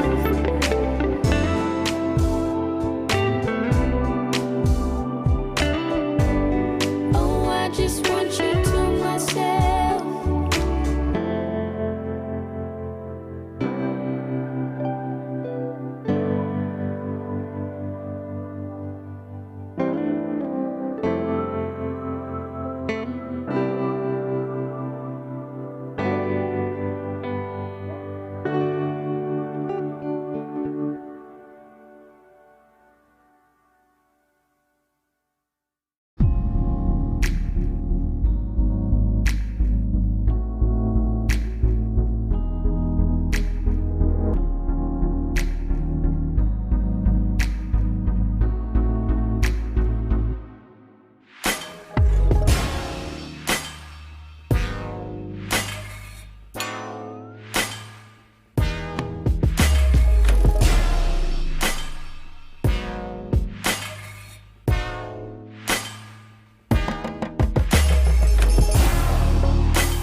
and not a single tear on my face. Pockets overflowing with what I need today. Doesn't mean that it's easy, and it isn't always great, but it's all good. It's all good. Life is going like it should. Yeah, it's all good. It's all good. When you know where to look, it's all good. It's all good. It's all good.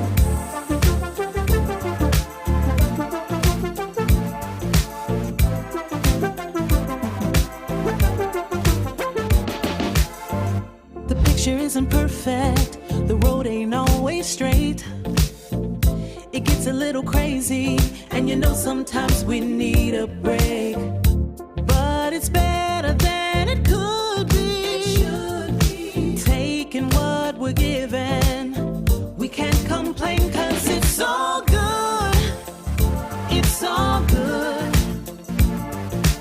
Life is going like it should. It's all good. It's all good. When you know where to look, it's all good. It's all good. It's all good. Yeah, sometimes it's gonna rain, but I can't complain. You know what I'm saying? It ain't a perfect picture, mister. You know that's true.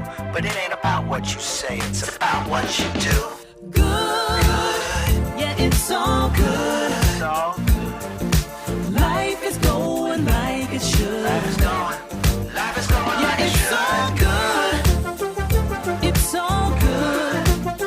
When you know where to look, Gotta know, gotta know, gotta it's all good. It's all good. It's all good. Good. It's all good. Life is going like it should.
Radiant team ban.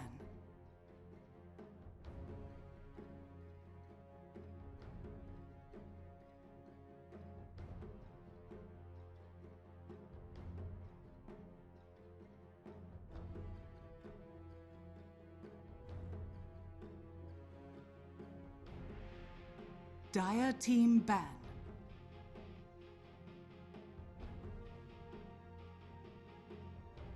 Radiant team ban.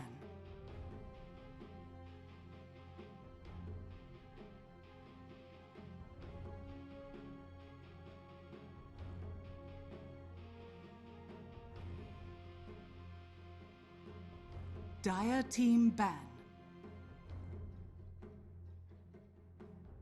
Radiant team ban.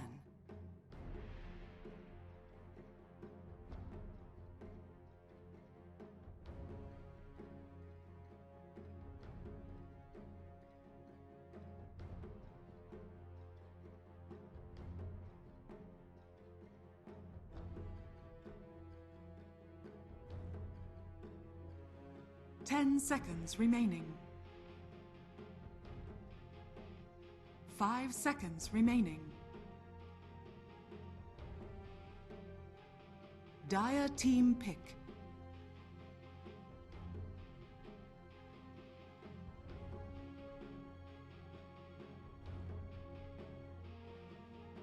Radiant team pick. Bristleback!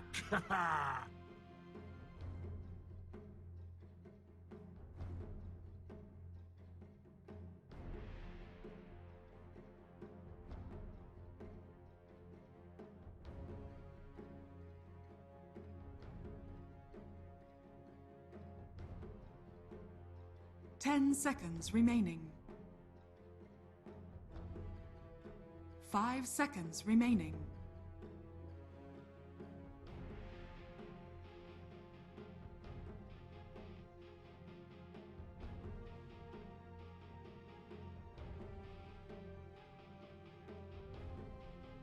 Radiant team pick.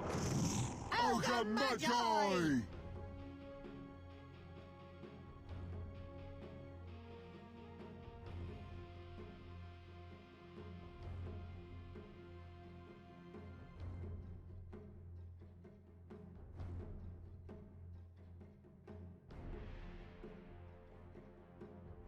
10 seconds remaining. 5 seconds remaining.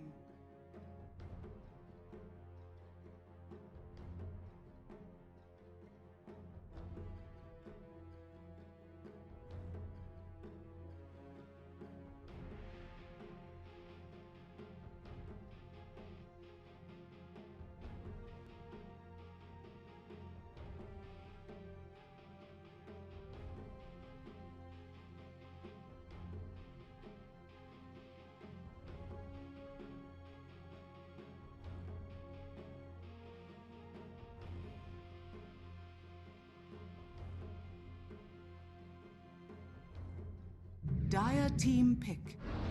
Wind Ranger at your service.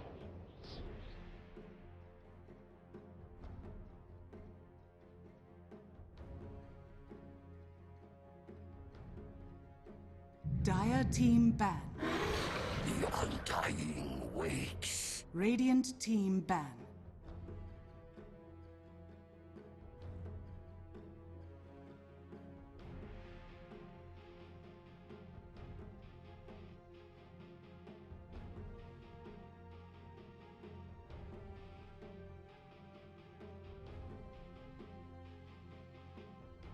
Dire team ban.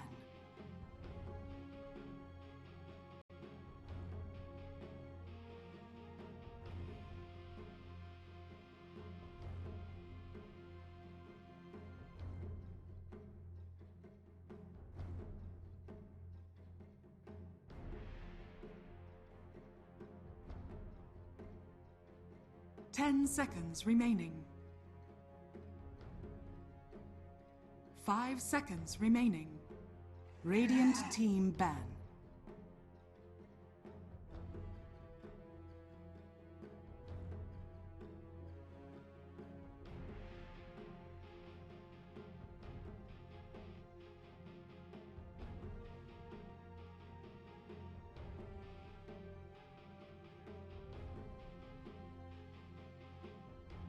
10 seconds Radiant remaining. Team pick.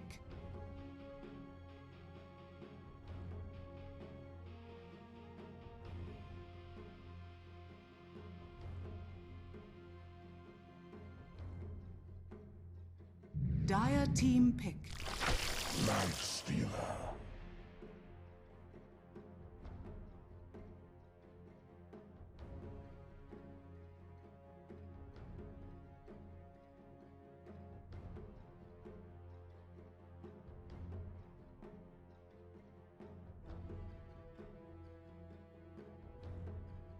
Ten seconds remaining.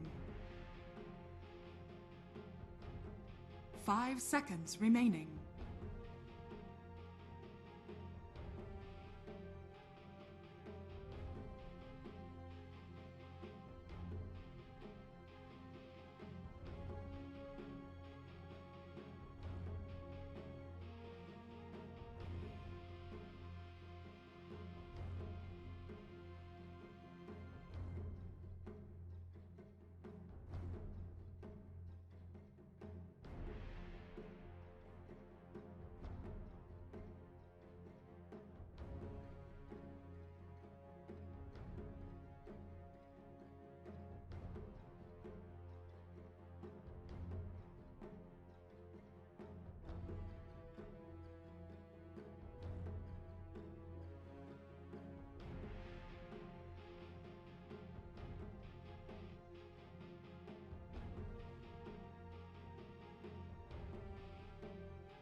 Radiant team pick. Sky Wrath Mage.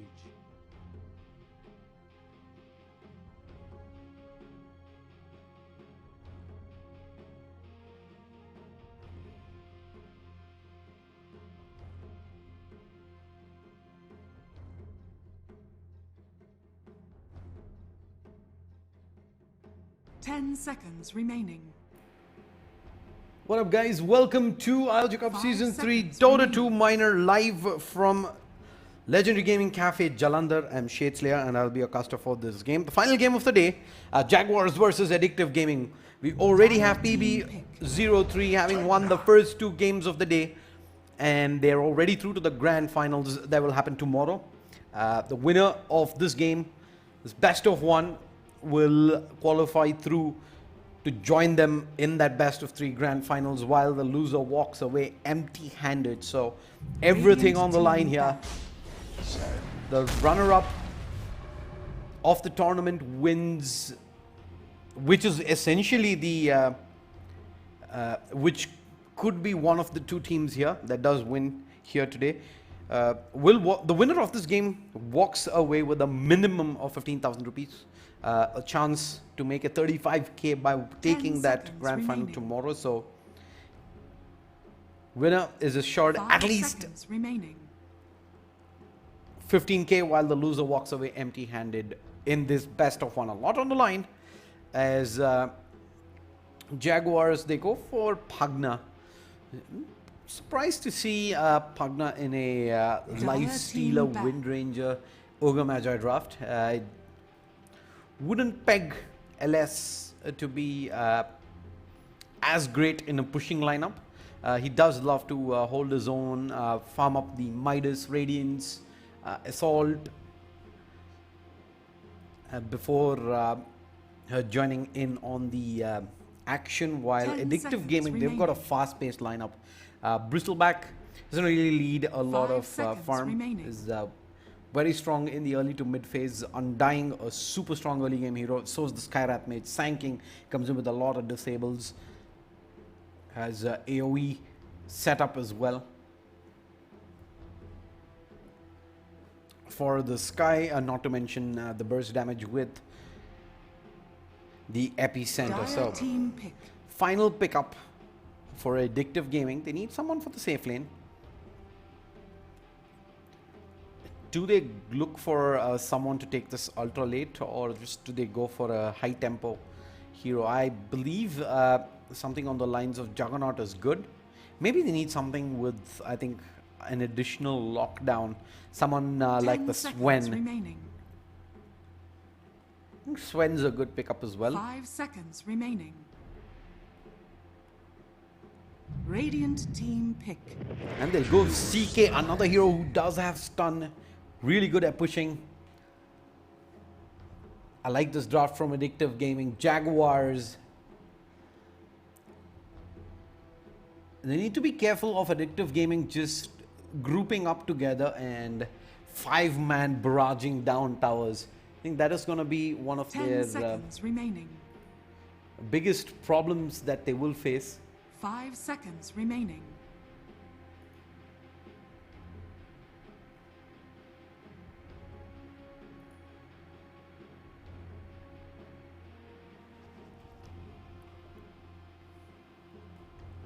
And right now, Pagna can be run mid, can also be run position 4, depending on what you want to do with the Wind Ranger. Lifestealer is definitely going to be in the safe lane. I believe that's a mid Wind Ranger and an off lane Pagna support ogre, at which point of time they need another support. They do need maybe another disable as well. And they're lacking frontline tank. Something on the lines of, I don't know, a level 4 frontline tank. We did see Abaddon being banned out, and they're going to go Warlock instead. Choose your hero. So they're going to prioritize a little bit more of a laning presence, laning sustain, as well as I'd say a good counter initiate in the Fatal Bonds drop. Like I said, Addictive Gaming are going to be looking to group up together and pushing tower after tower, taking objectives, and a straight up counter to that is the Warlock, who can come up with a massive anti-team fight initiate on his own from the backlines, and not to mention the fact that he's pretty okay in enabling the Lifestealer get the farm that he needs in the lane as well.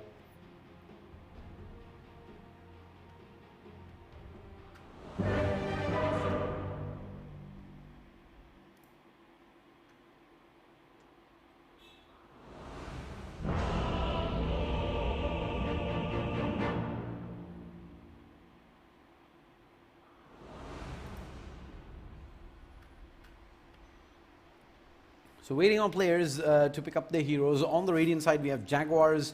On the Dire, Addictive Gaming. Prepare for battle. It's a mid-sanking. Mid-sanking versus the Pagna. I like this decision, considering up against the Pagna would have been pretty hard for the Skywrath Mage if he was running safe lane. And right now they have Bristleback as well, along with the Sanking. You could have probably gone off lane BB along with mid Sky and support Sanking, but I think I like this decision even better.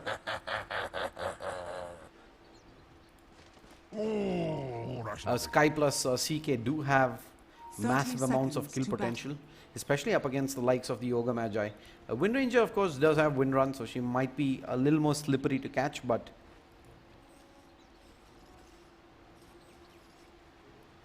bottom lane, Undying versus Undying plus BB rather versus the Lifestealer and the Warlock, and they're going to open things up. They're going to chase him begins. Get some damage in, couple of skill sprays, couple of DK stacks as well. Just look at the amount of damage they've already inflicted onto the LS.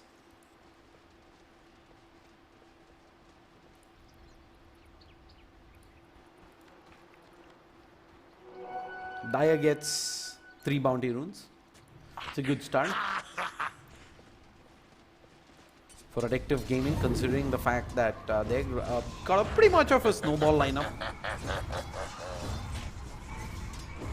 If this does go ultra late, I'm going to favor the Radiant to do a lot better with the Life Stealer.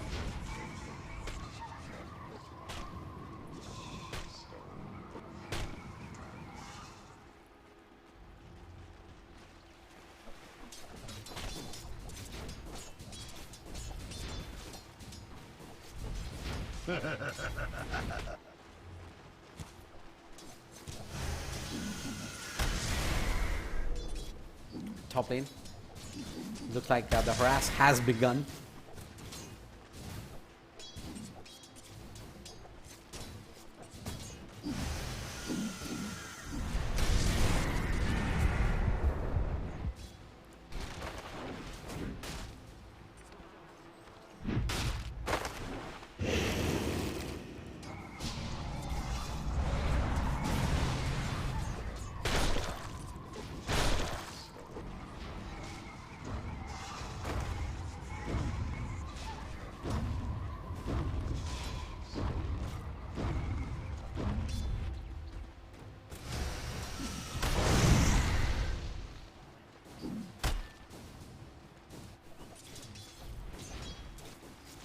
Pugna. What's his CS? Okay, 5-2 compared to the 6-3, and the Sanking traditionally is going to do pretty decent in this lane. Undying those, dropping pretty low. He's got a couple of mangoes. He's going to be able to soul rip back up as well. DK coming off cooldown in just a second. He needs one more turn across. He won't find it. And first blood has been spilt, but looks like the Bristleback will be able to trade 1 for 1. All in a day's killing.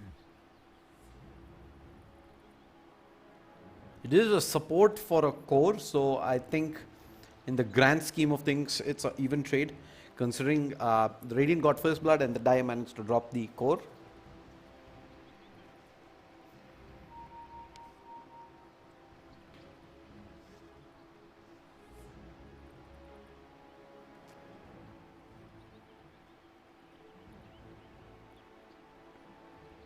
Looks like one of the PCs might have frozen, so I'm going to take a quick pause and wait for him to get back into this, but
looks like a goes the call, but there's in top lane CK sitting on 11-1. Windranger is able to get some levels in thanks to the Ogre Magi hanging around.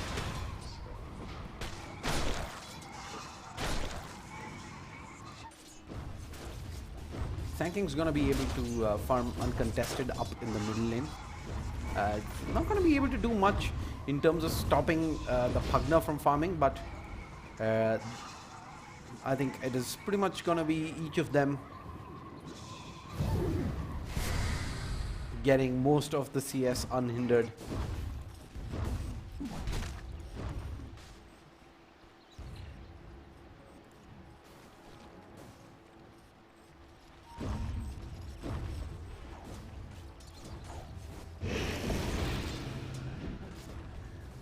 Bristleback plus Undying plus the Sand King.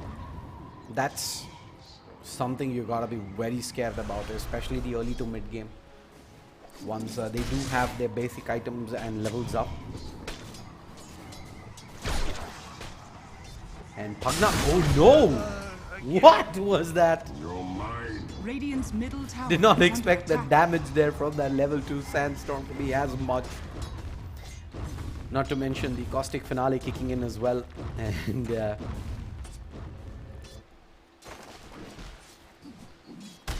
just outright drop Haste. the Radiant mid laner. So solo kill, it's gonna be a massive boost to the Sand King, especially in the dynamics of this matchup. Denied. Sand King goes for an early bracer. And looks like he's building towards a spirit vessel. Shows the fact that Sand King is going to be looking to get active as well. Pretty much in sync with the fact that I do expect them to group up early and look for a lot of objectives. So the Radiant don't really have too much in terms of anti-push except the Pugna. As long as they can keep finding the Pugna, and of course there is the Warlock with the Golem Dropper, that's a high cooldown spell. So if they can probably bring it out and disengage without losing too much, and probably push when the rock is on cooldown.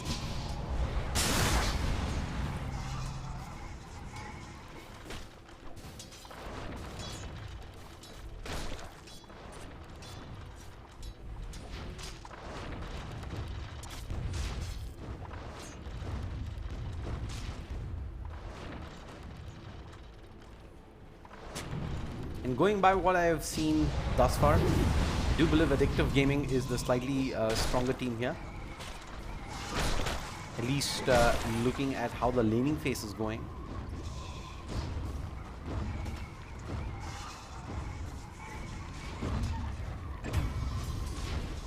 Meanwhile, bottom lane, the dive is on. Yeah. That's what I was scared of. The fact that they can easily keep doing that time and again. Radiant's bottom tower is under attack. Is pretty worrying for the Radiant side, and the Sand King as well. Level 4 Sandstorm just keeps pushing the wave in Pugna, who's supposed to be this awesome push slash tower taker, is pretty much pinned at his own tier 1 in the middle lane. Double damage.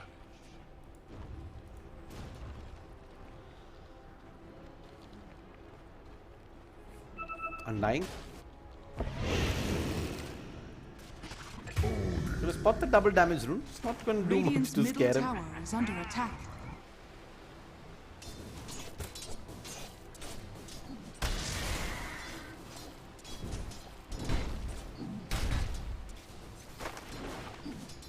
Top lane, Bolt into Mystic Flare. That's a combo we're gonna get to see as well a lot. It's a pretty long range spell, and stun duration is pretty decent as well once he does start to put some levels in.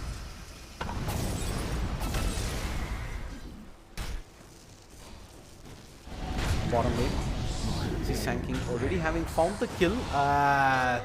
Pugna comes pretty close to being able to trade both the Undying as well as the Bristleback, dropping really low, but yeah, they managed to hold on for now. A shrine being used up by the Lifestealer. 6-1, a 3k net worth lead. Looks like a strong start as was expected from Addictive Gaming's lineup. Question is, once they do group up and start pushing, will one, the Radiant be able to hold, and two, will the Lifestealer be able to continue to farm up? Because the Lifestealer is pretty far behind. It's in 2,000 net worth, with the Sanking almost double that.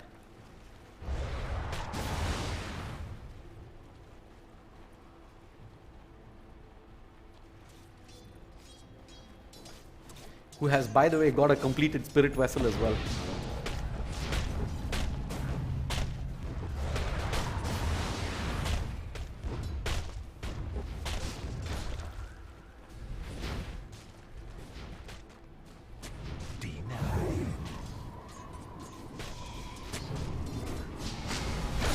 They drop a sentry, pretty much immediately deward it back out.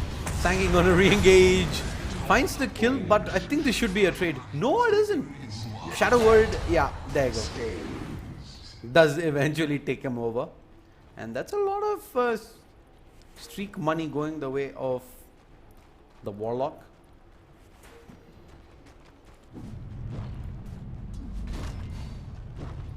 Radiant's bottom tower And is under attack. Gonna find himself sometime at least free up in the middle lane. Dire's middle tower is under attack. Radiant's bottom tower is under attack.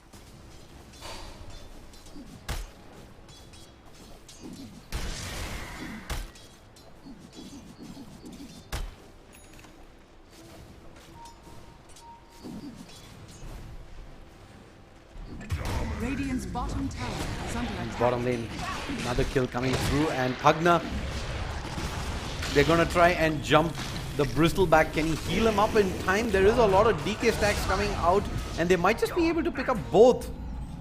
Kills Bounty Rune attempted, yeah, they're gonna get through. Nicely done, that's a lot of money coming back their way. Sanking, oh, misses the burrow. I'd have loved to have got it. He's gonna sandstorm across, pick up the kill regardless, and looks like Lifestealer is also gonna be pressured. He's gonna be forced to rage. He's gonna wait out the rage duration. He's gonna pick up the tier 1. He's gonna infest back out. What? Burrow. He's gonna continue to chase this. He's gonna get the kill. Rage is back off cooldown. I think he's gonna chase into the tier 2. No, not with the defensive TP coming through. And I command. Epicenter is not available, but maybe they go for the Warlock instead. I think, yeah, Tombstone committed. There is the life drain coming out though, dropping the Sanking pretty low. Undying with the Tombstone is getting a lot of work done. Survives for a large part of time. Does he have another heal coming through? DK is going to delay things up a bit, and Undying survives all of this, and the Tombstone's just slowing them to eternity. Bristleback's back into the fight. The Tombstone eventually dealt up with Rage from the Lifestealer. Undying still kiting around inside the trees. He's going to get the soul rip off. And he's still tanky, he's still kiting. Bristleback is getting the job done. And the Lifestealer turns across the TK. The kite is real. Wind Ranger comes back in, and looks like they will eventually lose both. The Shackle's good. And they find themselves both the kills. A 3-for-3 trade, but it's a lot of money going the way of Radiant, considering they were the ones on the back foot. And Sanking just continuing to farm up for the whale now. CK didn't join that fight either. He's doing well. He's got himself a hand of Midas.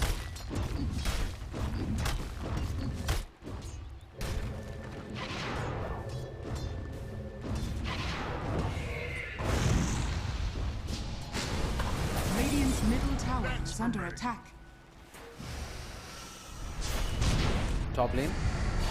3 heroes charging up, but the concussive shot gonna slow things down. They are grouped up as 4 though up top, and the Dire is just being a lot more efficient about this. Radiant's middle tower is under attack. Talking about objectives, Sanking is gonna find one for free.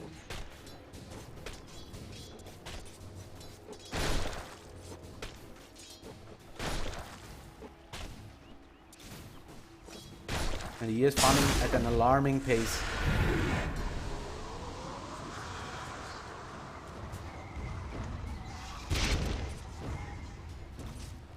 Dire's Bottom top lane, tower BB. is under attack.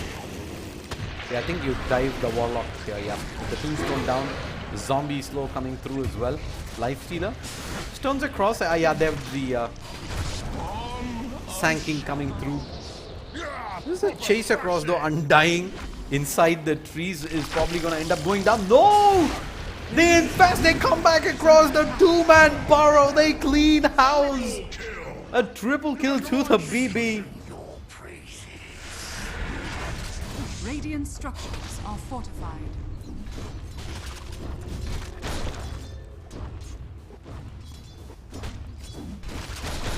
Ay, ay, ay. Radiant's bottom tower is under attack.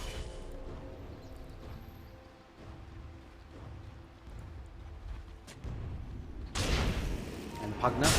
Yeah, the Burrow Strike, long range.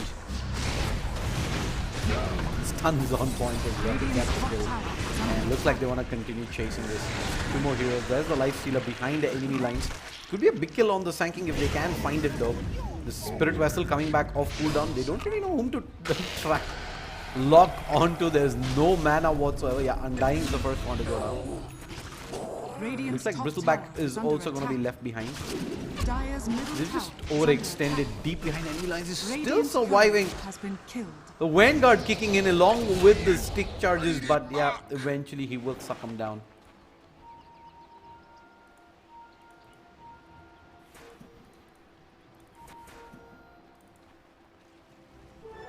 Double damage.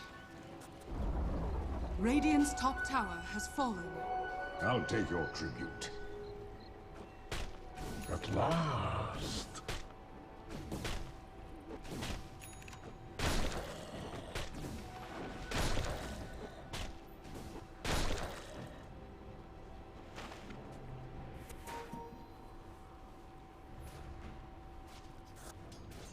And Sanking.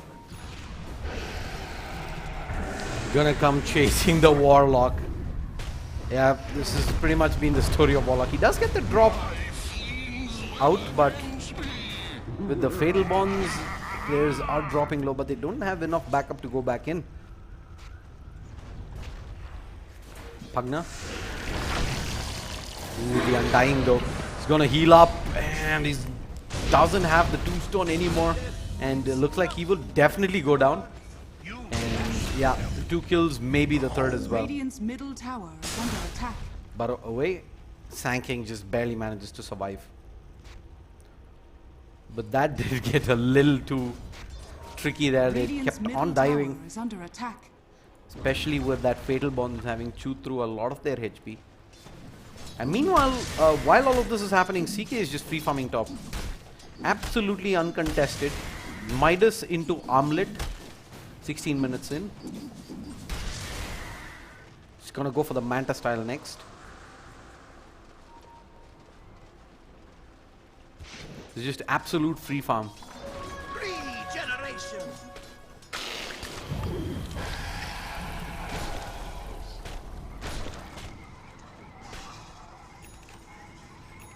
Lifestealer completes up the hand of Midas. But look at the timing though. 17 minutes in. It's a good 5 minutes later than you would have liked to have it. Radiant's middle tower is under attack. Radiant structures are fortified. They get the silence out along with the Mystic Flare. Perfect combo. And Pugna just drops in front of the lights and there's nothing he could do right there. Meanwhile, looks like the Undying managed to pick up the Wind Ranger up as well along with the Bristleback. So trades everywhere going in favor of addictive gaming.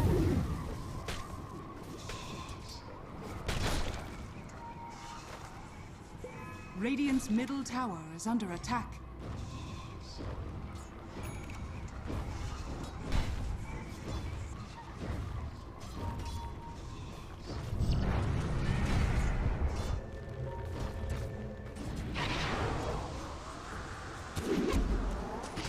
middle Bristleback. tower is under attack. He gives no two hoots. He's also thinking about coming in bottom. As they try and put the pressure on multiple towers at the same time. They're just committing with 2 at bottom. The silence goes off. And it looks like they will commit the full drop. Burrow strike across. That's a lot of damage coming through. And they manage to get both.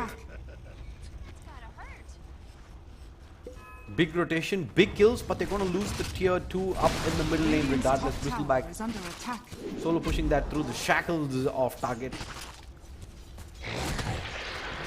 BB, good vanguard. Don't think this is a fight they want to take. A tombstone dropped is slowing Warlock. Yeah, he's done. They can probably chase this if they want to. BB comes across, he picks up the kill. Looks like Chaos Knights also come in. Oh, did he get the infest out? He did.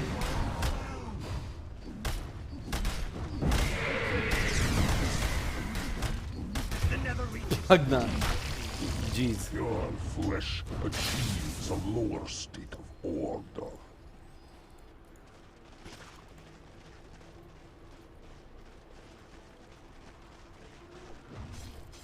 But yeah, 19.5 minutes in. It's a 14k net worth lead, XP lead, close to about 7,500. Not so much in the XP department, but they have been farming a lot more efficiently. Sanking's got a lot of farm. Defensive Burrow is available. He's going to move in aggressively. And looks like the LS might also end up going down. They have a lot of burst damage, and they do. With the Sky in as well, they find themselves too. They want to give chase onto the Warlock.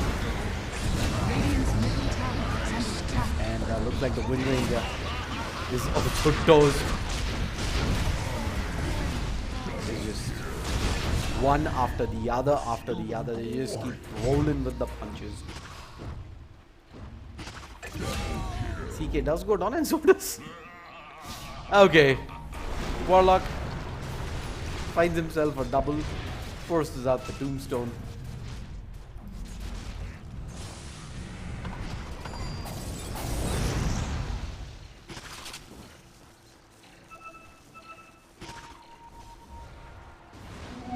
Heist.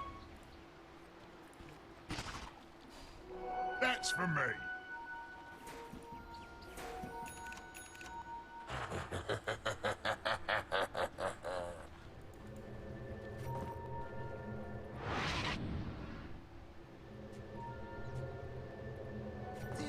Sanking is saving towards a blink dagger.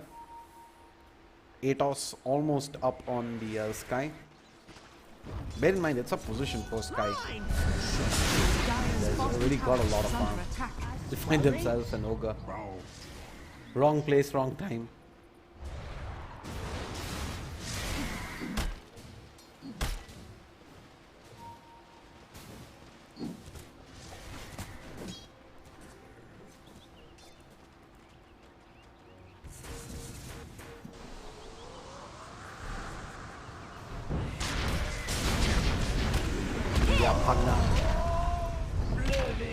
He's gonna get jumped in the jungle, and looks like they're not done. The silence comes out, and Wind Ranger. Windrun was her only escape back out of it. They're gonna go for the Mystic Flare as well. Warlock trying to run away from this, but yeah, no way. 4 heroes down, is under attack. and at this point of time, it's just one-way traffic right now. Jaguars, they had a decent laning phase, not the best, but Sanking pretty much dominated the middle lane. Bottom lane was going pretty even Stevens until Undying plus BB just became too much to handle. They did overextend a couple of times. Radiant were able to punish, but now 5-man. When the farmed CK also joins in with Midas Armlet Manta. I think, at least for now, the Radiant side, they're going to have to dig deep to find some answers. If not, this game is going to end in a hurry.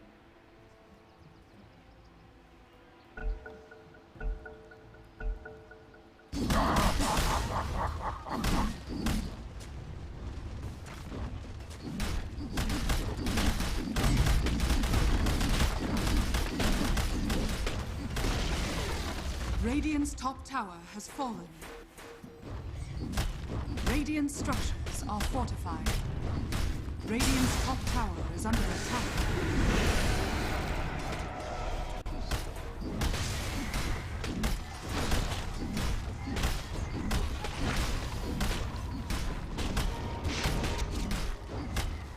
Radiant's top tower is under attack. Dire's structures are fortified. Dying. Gonna drop the tombstone and they find themselves the Pugna. Yeah, there's no escaping from that. Sanking does drop really low, though the epicenter though has done its damage. Undyne's trying to kite around, but it will eventually go down. But the tombstone zombie is just slowing the LS.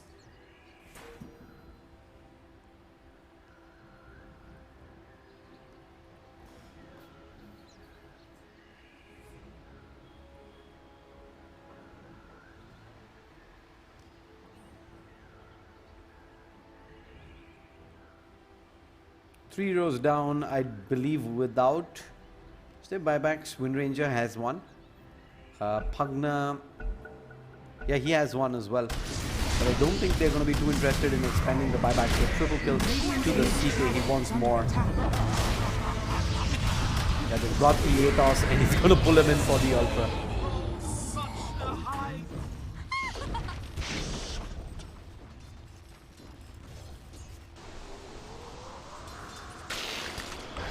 Radiant's middle tower is under attack.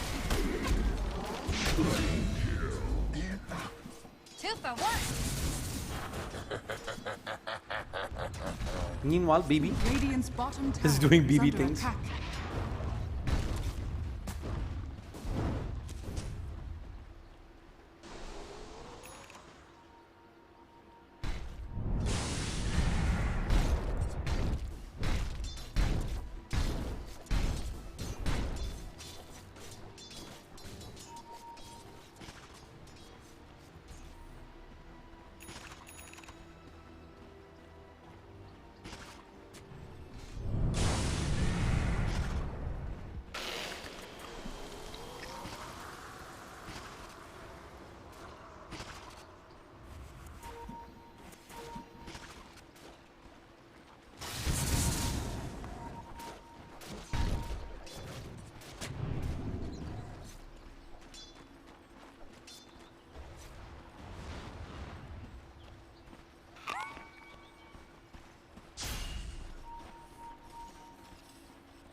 Looks like wants to give chase. Pugna kill could be massive. In the backlines though, Sanking does drop pretty low. Is forced to defensively burrow out. And Mech is gonna keep him alive for a longer time. But the Lifesteal is just doing so much work. They're kiting him around though for the CK to come through. He might be able to get 2 more kills. He burrows to the lower ground. And now he's done for. Silent pullback. Bye-bye. And meanwhile, Baby is just pushing everyone apart.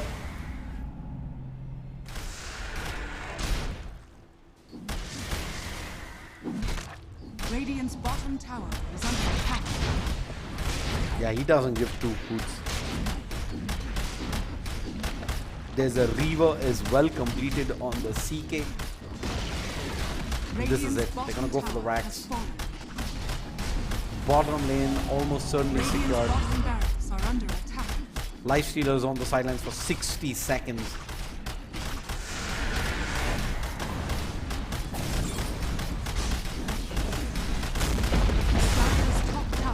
Center. Gonna catch 2.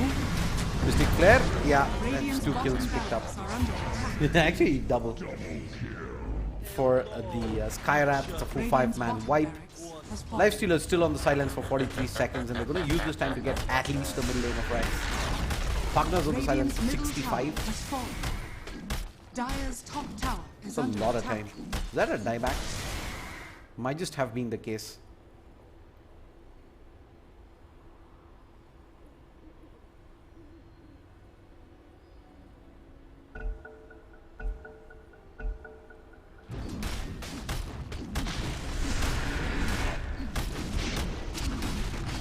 Radiant's middle barracks are under attack. Dire's top tower has fallen. Radiant's middle barracks has fallen.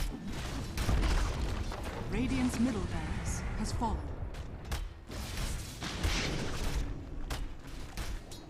Radiant's top barracks are under attack. LS. Ooh, that's a nice shackle. Lifestealers back out as well. Pugners in 20 seconds. And it's, I think this is it. The last fight coming through. CK is gonna ult in, and the Wind Ranger just melts straight up. So does the Ogre Magi.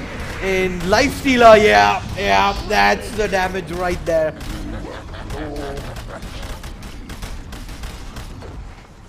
Radiant's top barracks has fallen. GG is called. And I think that is pretty much curtains right now. The buyback into the game, but too little, too late.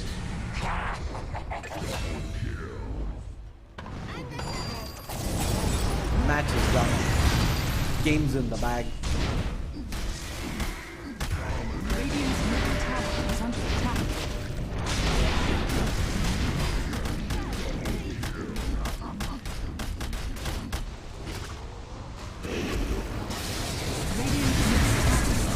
DK tanks the fountain for eternity and ends up going down.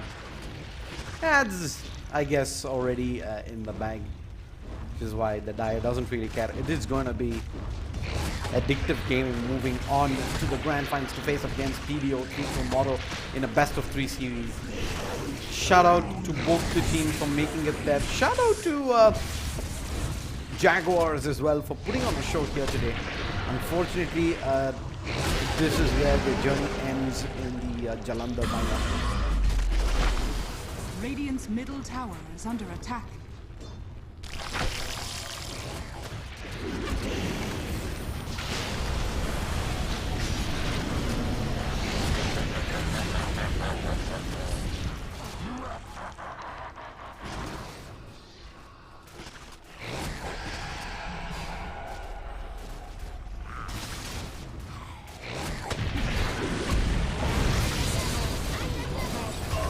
This is back. Radiant's middle tower. Just so tanky. Oh, the Lifestealer just melts there. No one to tank the damage from the Mystic Flare. And yeah, I think that is pretty much the end. CK is back out. He's probably going to buy the Boots of Travel and TP back in towards the middle lane. Radiant's middle tower is under attack. No, it doesn't. In fact, TP's to the shrine.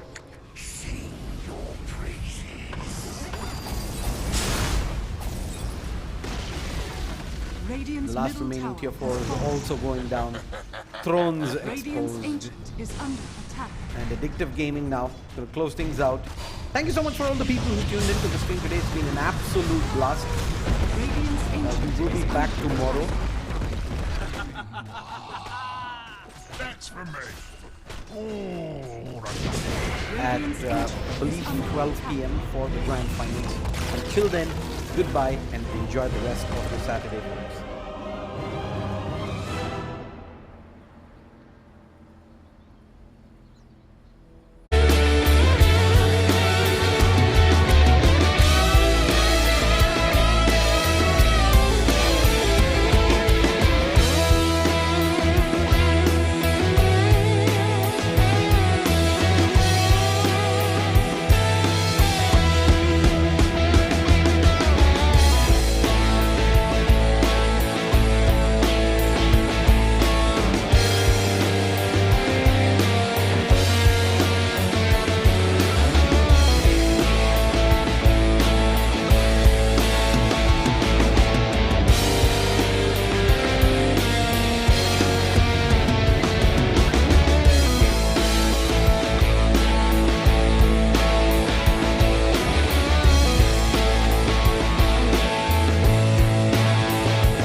you to myself.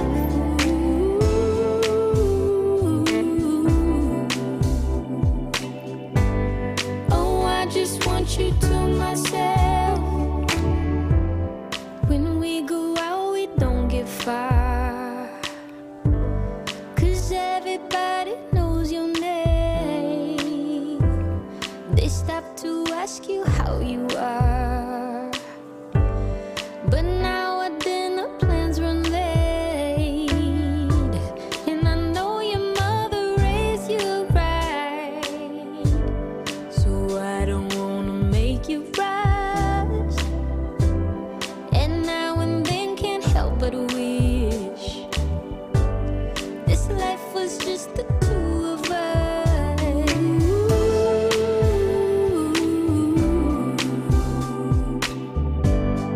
Oh, I just want you to myself.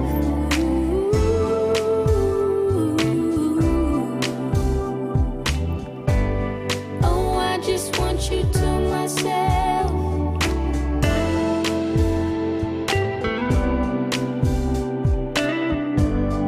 Oh, I just want you to myself.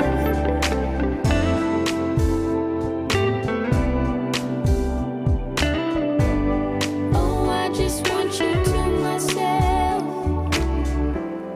You call to say that you will make it over to my place tonight. The office got you working late, and when you're off, you'll be too tired. I don't wanna make a scene.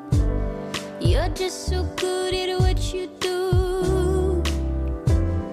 It's selfish of me to think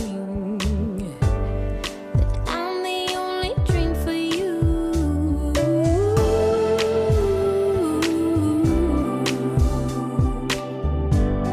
Oh, I just want you to myself.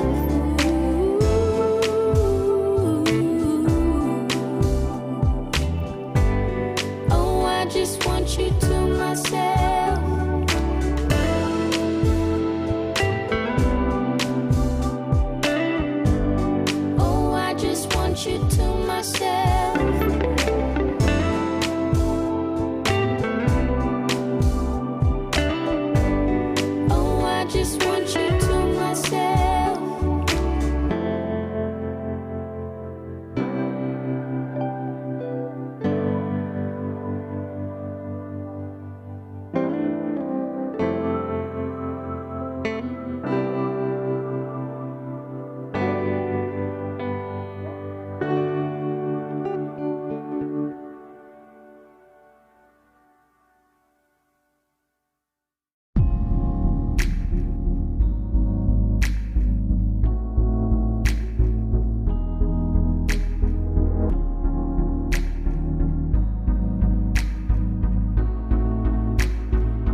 Easy pick off, but Faceless Void time walkout is going to turn that damage around, and the bash with the Sinister Gaze, and he gets the double kill. Faceless Void, Sunstrike coming out, he's going to turn back around. Is he going to get the triple? Yes, he will. Faceless Void.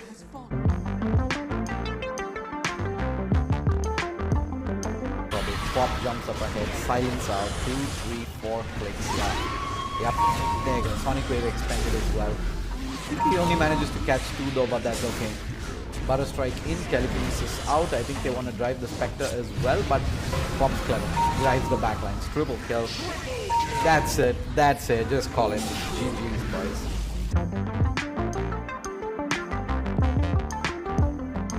Not going to be available for this fight, but Master Machine's providing decent cover, and yeah. Spectre does go down as well. Spectre, does she not buyback? She does. But I don't see how... Ah, there you go. There's the buyback. Throne's going down. She needs to buy back into this. If they are to stand a chance. Morphling's back. Is under attack. And Morph gets an Ultra.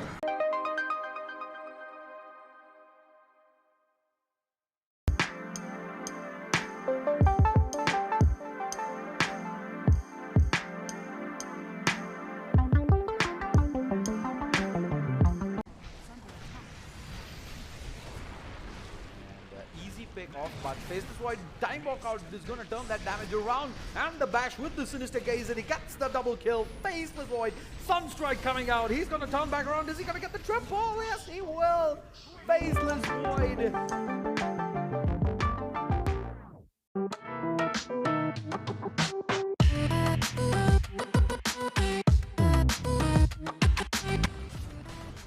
The Golem drop comes out, but Lina continues to lay in beyond godlike now.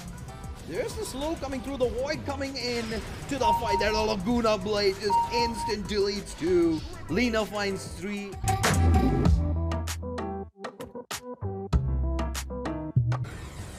The Soul binds out Jug with the Omni Slash. Lich is getting laid in. Odie's dropping really low as well. Just barely managed to drop the hammer, but the Jug slices back in. It's already 2 heroes down, and they're going to continue to give chase here. Kunkka is going to get slowed in, and that's going to be the triple.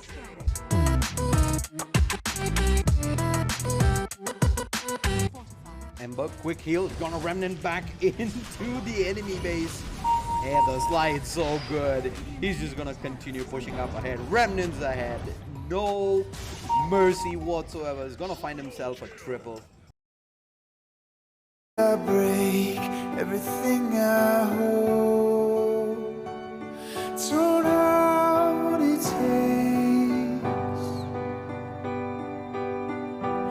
to make it through the day. Though I'm standing here, let you walk away remains my greatest fear. I'd like to be a voice without a way, like a melody that floats above any waves. But I'm coming down just like a cannonball. Yeah, I'm coming down just like a cannonball.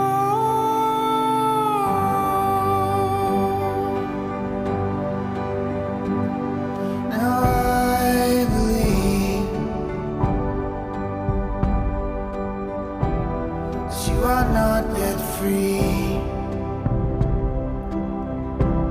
but I've got this fear that I'm not either. In my bones, you see. So we can only hope to hold the others strong.